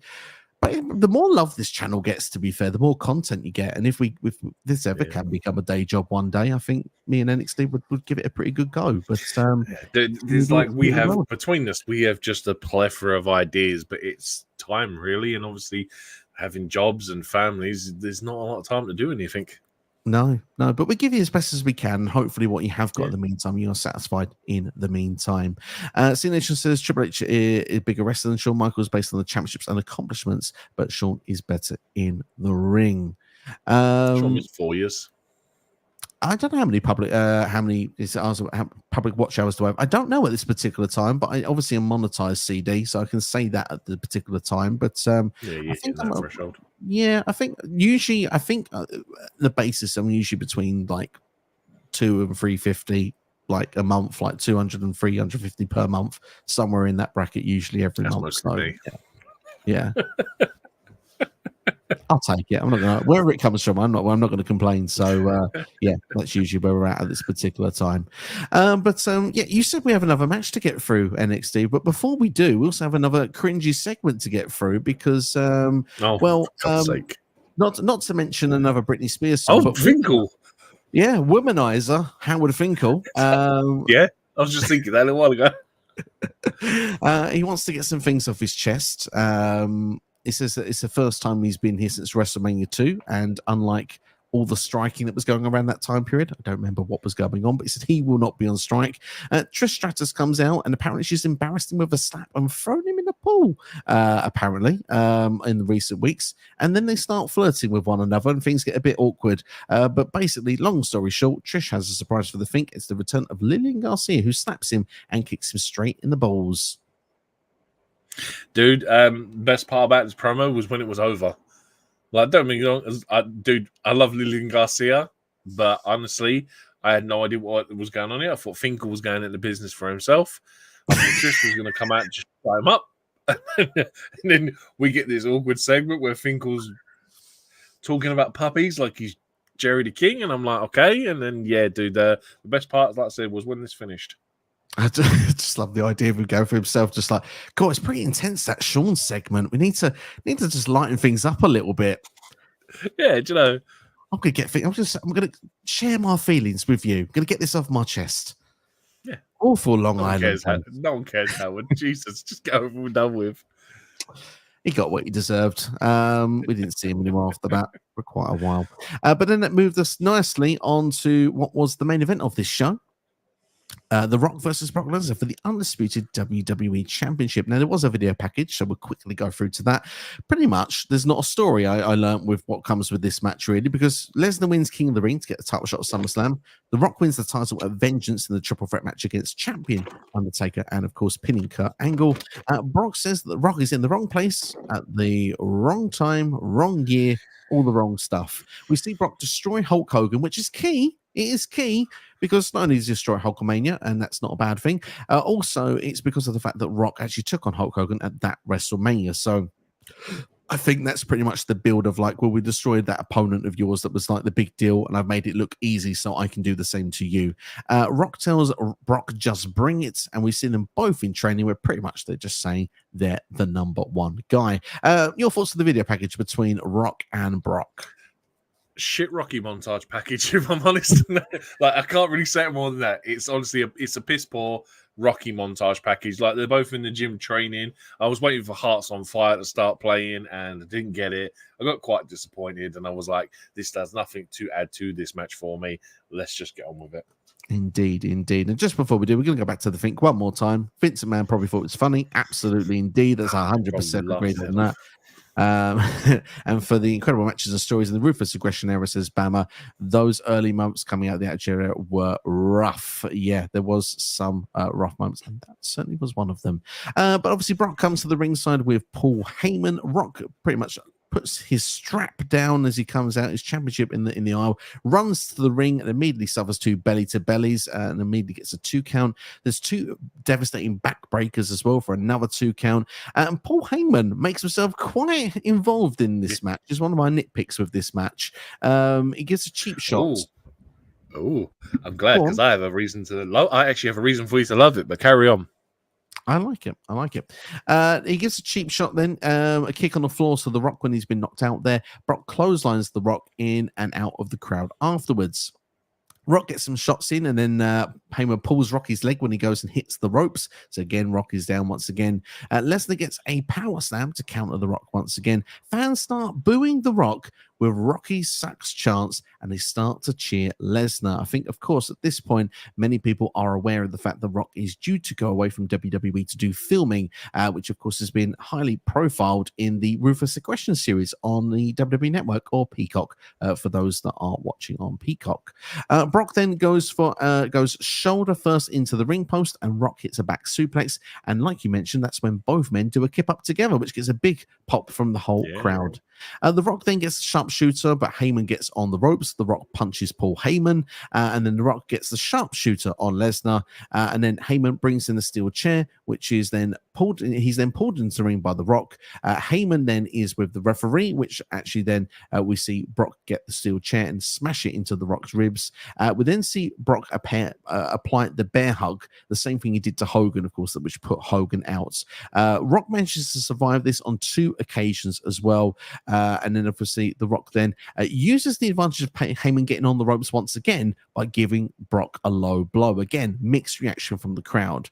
Brock is then swing-shotted on the floor by the Rock into the ring post. We then see a table spot done with the Rock putting Paul Heyman through that table with a rock bottom, which, to be fair, made up a little bit for all that interference with Paul Heyman, because I kind of thought, well, that's actually a cool little spot.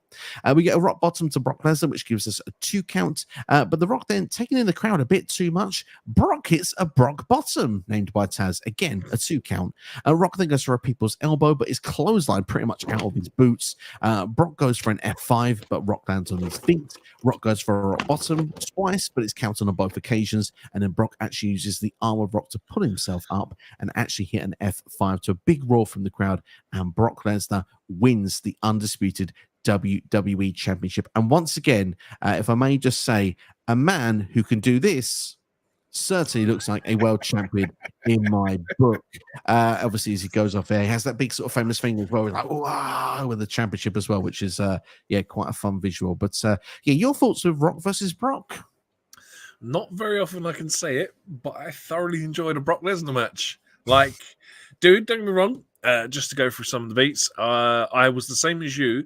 Paul Heyman was doing my absolute nutting when it comes to his interference, because I was like, you're supposed to be building Brock as the next big thing, yet Paul Heyman's doing all this dirty work for you. The reason why I kind of liked it afterwards, because obviously at one point, Rock has Brock in a sharpshooter.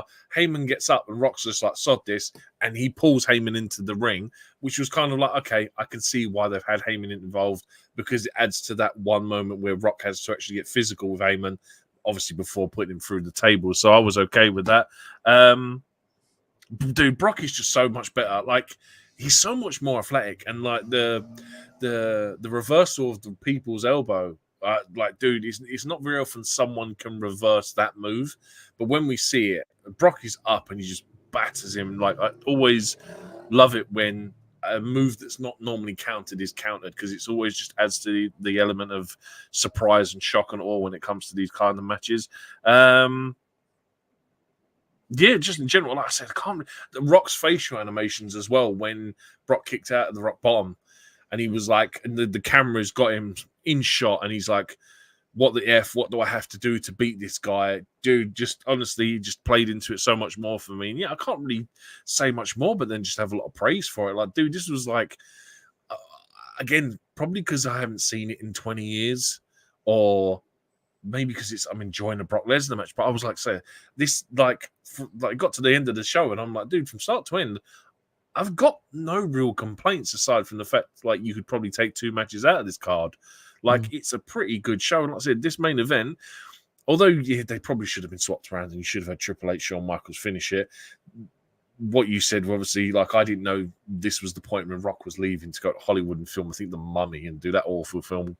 So, yeah, you can see where the whole face-heel dynamic is turning between the two of them. But even like the whole story of Brock being the rookie, The Rock being the veteran, and Brock is making rookie mistakes like spearing the turnbuckle and stuff like that, just adds to the story they were trying to tell with this match. But yeah, I just thoroughly enjoyed it. Yeah, I think it's a fun match. I think it's a hard-hitting match as well. I think Brock shows that he's not out of place. I think the intent of this is to build, he is the next big thing, and it's proven on this. It's like, it's not a case of passing the torch, it's darn well taking it. That's pretty much what this match is, because The Rock, to be honest, throughout most of it, is dominated. The only thing for me is why I was nitpicking as well with Heyman being so much involved, was that the way I looked at it, Heyman didn't need to get involved.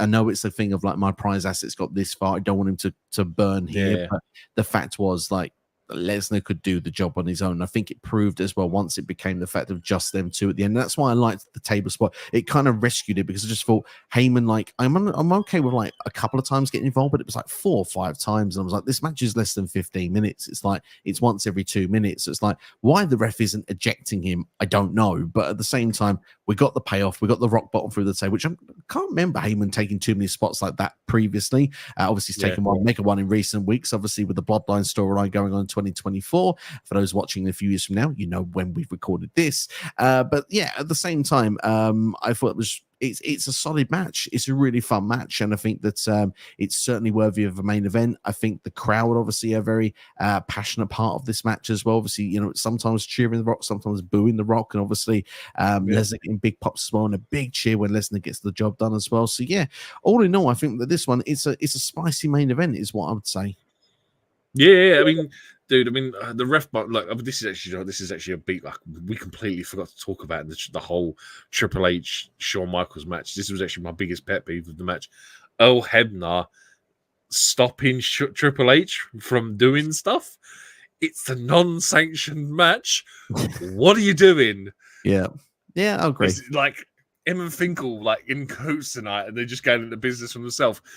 You can't stop whatever he's doing. There are no rules. To be fair, you're getting paid to be out there for no reason whatsoever. Like, to be fair, you didn't even have to count the pinfall, really. You could have just been the last man standing. You're out there to do literally one job, and that's count to 3. That's it. You don't do no DQs, no nothing. Like I said, that was the biggest referee peeve of the night, was that, because it just didn't make sense. And Hebner just has a thing at that period in WWE where every once in a while in the story he has to be like, I'm in charge, I'm the referee, and I'm just like, shut up, get out of the bleeding, you shouldn't even be in there. But yeah, like I said, there's a few faux pas with the referees tonight, and like I said, none of them as bad as Earl Hebner, but that's why I'll let that pass in the main event. Yeah, no, fair play to you. I sympathise. Especially that Earl Hebner moment, I kind of get with you, but I'm not retracting my 5-star rating. I think it's a 5-star. It's 4.5. Goddamn it. But what's your star rating for this one? Then obviously this is the main event. 4.25. Like, I really enjoyed this, and like that's quite a shocker for me because, like I said, it's Brock Lesnar, and I'm not Brock's biggest fan, but I don't know, maybe just the fact that his physique, how he wrestled back then, is just a lot more entertaining to watch. Yeah, I've gone for 3 3/4 for this one. I think that it's not a long main event. Obviously, it's like, less than 15 minutes long, and I think that they tell a very good story here. I think that the Rock, obviously, like you said, he's passed over the torch in a very good way as well. So yeah, for me, I think that you've built a bona fide star here at the end of this show. And we're going to have a few talking points on this in a couple of moments' time. But to see Dave Meltzer's rating for this match, which was 14 minutes and 38 seconds long, he's gone for 3 1/4 for this one here. So yeah, 3 1/4. Yeah. Again, like I said, I think time has played its part with that one. And I think again that's why I've enjoyed it a lot more than what it was. That's the same as a tag team match. Absolutely, indeed. We'll give our full final takes in a couple of seconds' time, but we're going to go through a few of your comments just before we do. Sinead just says Brock Lesnar had the best rookie year in history. I think it's hard to argue that at this point. I mean, Brock was champion within a few months of debuting on the main roster. Yeah, agreed. He's like, we get them. They get them rookie of the year stories in a lot of like baseball, American football, and NHL and all that stuff over there. So to do it in wrestling, yeah, you can't really argue with his first year in wrestling. No, probably. I mean, Kurt Angle was up there as well, but Kurt obviously. Yeah, true. Kurt had won a lot of titles, but he didn't win it as fast as Brock Lesnar did. Brock was like right up there. But what was Randy's first year like? Velocity. Hardcore Holly matches. He didn't get into it was injuries as well. It was only when he got to Evolution that it turned around for him, unfortunately. And John Cena almost got fired in his rookie year. But very true. His rookie debut. It did, yeah. Who does the best promos, Rock or John Cena? This is a very tough question, Roger. Why do this to us? If you'd have asked me this 20 years ago, I'd have said Rock without a shadow of a doubt. But I think I've got to go with John Cena more now. Like I've noticed recently since Rock came back, really, he is missing a beat when he does his promos, and he sometimes messes stuff up, and wasn't really a common thing for him to do 20 years ago. So I'm probably going to say John Cena because he's consistently been good at promos, whereas I think Rock has lost a step. I will agree with you on the basis that I've watched some of Rock's stuff in the Attitude Era recently, and although I think Rock is awesome at promos and probably fit the time period very, very well, I just think John Cena's had to go through a lot more. I mean, Rocky's gone through Rocky die and stuff, but I mean, like, he wasn't at his A game during those periods. Like this was the one controversial point, but it's because Rock was leaving. When he came back, he was a heel. It was Hollywood Rock, so he didn't really go through that transition much. Where John Cena went through years of people like loving him and hating him at the same time, and he had to always adapt to what crowd he was around. And I think John Cena, for that reason, I think just wins the promo game. And now it doesn't matter what happens when he's in front of a crowd. John Cena he owns the mic, where Rock, I think it's the insults we wait for. Yeah, I mean, Rock was blessed with being turned heel within the first sort of 3 to 6 months of joining the Nation of Domination, and luckily enough being able to cut those kind of promos that take the mick out of local town and local sports team. Whereas John's always been he obviously started off as a heel. We did all his gangster rap, but once he turned face, like you said, he's had to go through everything, and it's not like at any point they could change him back to being a heel. He's just had to adverse through it all and just get completely straight through it as a face the whole time. Absolutely, indeed. There, a controversial take from Bama says Vince pushed Brock way too fast, and Brock got bored quicker and left because of it. He got to the top so fast. I think Triple H is learning in that mistake in booking guys like Braun Breaker. I mean, obviously, when you look back at it, you know. Nah, Sammy got buried by Sammy. I mean, Bama, in hindsight, we know this, obviously, and it's correct because Brock does get bored and he does go in 2004. But I mean, I wonder what would have happened with Brock had he not got to the top. Would he have given up? Or I don't know. It's hard to know with Lesnar, but it's a controversial take. But I kind of agree with it because of the fact that you know, Brock does walk away, tries NFL, tries UFC, tries other things, and comes back in 2012. I agree that that's what happened, but I think it worked out the best for him because when he comes back after the UFC run, he is an absolute unit, and he goes on to be one of the most dominant people in wrestling. And he may have been able to do that if he'd stayed in wrestling the whole time, but when you come off of the fact that he's just done UFC and he is a heavyweight UFC fighting champion where they fight for real, dude, it worked out better for him, in honesty. In the long run, it did, yeah. Everything worked out perfectly for him, especially when he came back. Like he said, he felt legit when he came back, especially with the Kimura. It just felt real for those first few matches. Like I really enjoyed the match with John Cena at Extreme Rules, despite not liking the result, especially with John Cena's worst year ever. Yet he still beats Brock Lesnar, but hey, we'll talk about that another day. CD says, in fact, that retro is actually on this channel somewhere if you want to go and check it out. CD says, WWE wanted Brock Lesnar to be a monster heel, yet they had Paul Heyman interfere in his matches, which should be only for chicken heels, really. I like the fact you avoided the S word there, CD. Keeping it PG, my friend. Thank you very much. Whose movies are better, John Cena's or The Rock's? John Cena's, because if The Rock wasn't in the films, you wouldn't go and watch them. Interesting. I like that. If you take the Rock out of every film he's done, aside from maybe one or two, like Jumanji, because that's quite a fun movie, everything else he's done, Skyscraper, Rampage, you take the Rock out of it, you'll never watch the film. He is the draw to why you go and watch that film. Whereas with John Cena, a lot of his stuff, some of it being small roles, but there's more films I'd go and watch regardless whether John Cena was in it or not.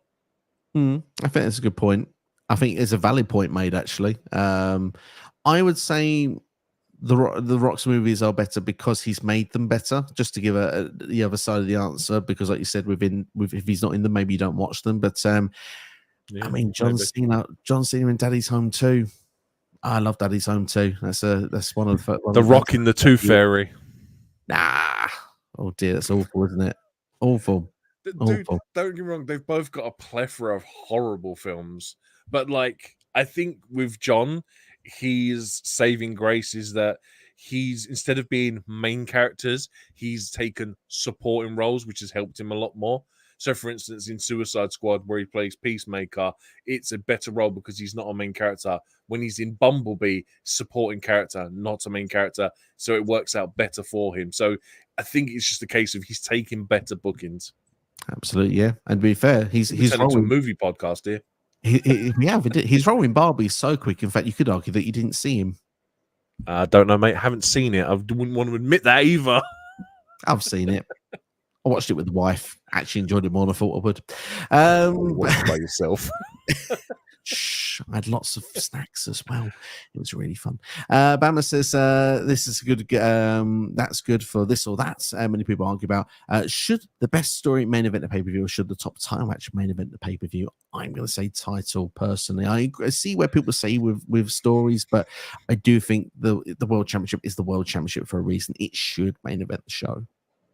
It should, but I think that wrestling has evolved to the point where I've seen so many NXT takeovers where the main title has been the second to last match, and the story has always been the bigger match. So I'm going to go against you and say the story is the best one, because it's what people are more invested in.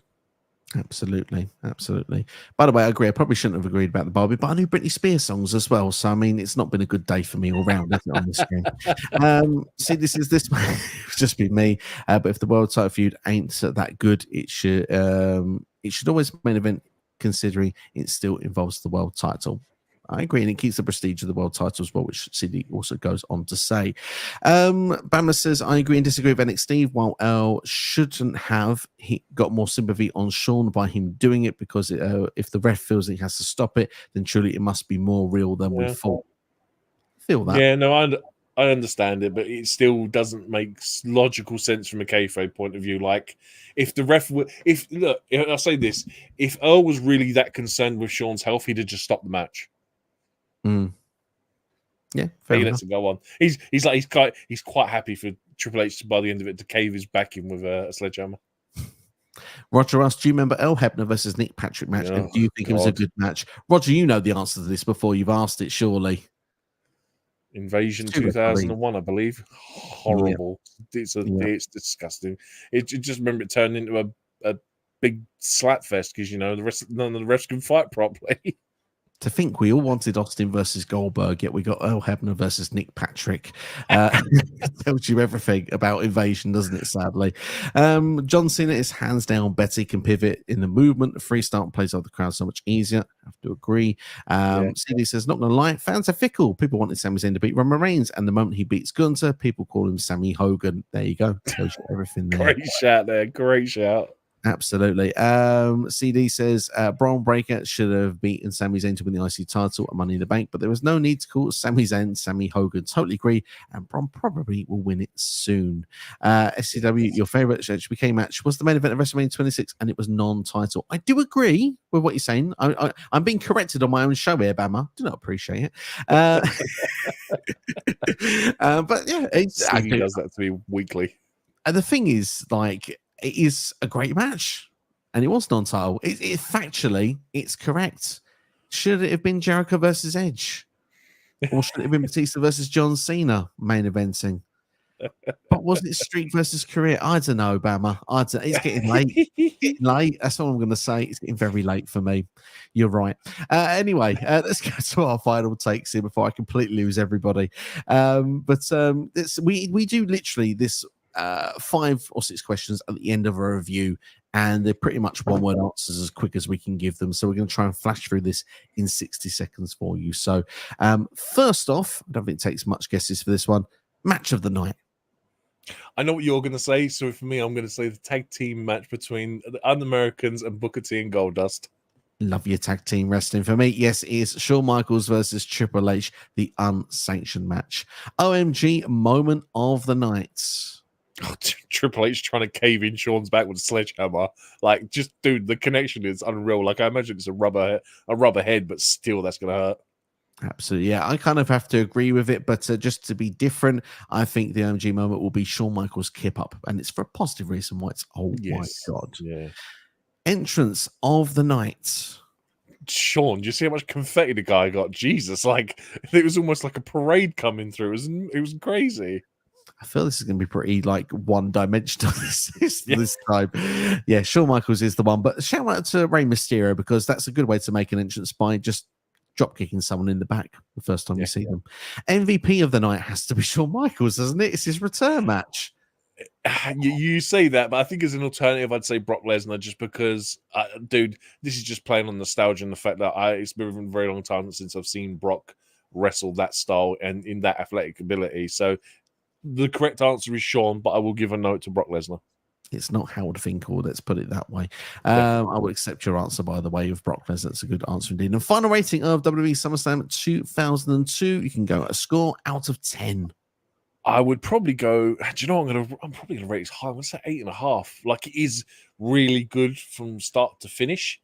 Although you do have two kind of dud matches in there that really don't need to be in there, they're still okayish. Like, they have Take a Test has its moment because it's Canada versus America, and Flair Jericho is okay for what it is. But like I said, apart from that, 8.5. 9.5 out of 10 for me. Wow. 9.5.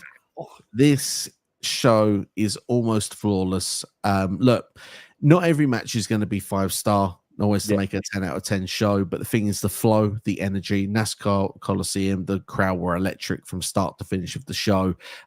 Every match feels very well invested. Every match is either, like, for me, in my opinion, is good to great. I don't think there's a bad match on the show. So for me, I think that this one, as growing up, was like one of my top 5 shows of all time, and I think that watching it again today justifies that it's still a top 5 show of all time, in my personal opinion. I recommend anybody to go out of their way to watch it, especially the unsanctioned match. Certainly for me, is the major highlight. Yeah, dude, it's not very often that we get like I said, a 27-minute Triple H rest match that I'm quite happy to go back and watch again, but it's definitely one for the books. Yeah, like I said, I can't really go against what you said. What you said does make all sense. I rated I think the lowest 2 matches were 2.25, and my average TV matches are 2 stars. So you bang on what you're saying. They're good to great. Absolutely, indeed there. But well, we're going to wrap things up there, ladies and gentlemen. But thank you all for your comments, all for watching. If you've enjoyed the video, please consider hitting the like button, share with a friend, and subscribe as well. And look after yourselves and each other. And love to CD, Roger, and everyone that's been involved on the show today. Look after yourselves and each other. We'll see you for the next Rewind, which of course will be in August. But of course, there'll be more videos dropping on the channel later this week. Look after yourselves and each other. We'll see you for the next video.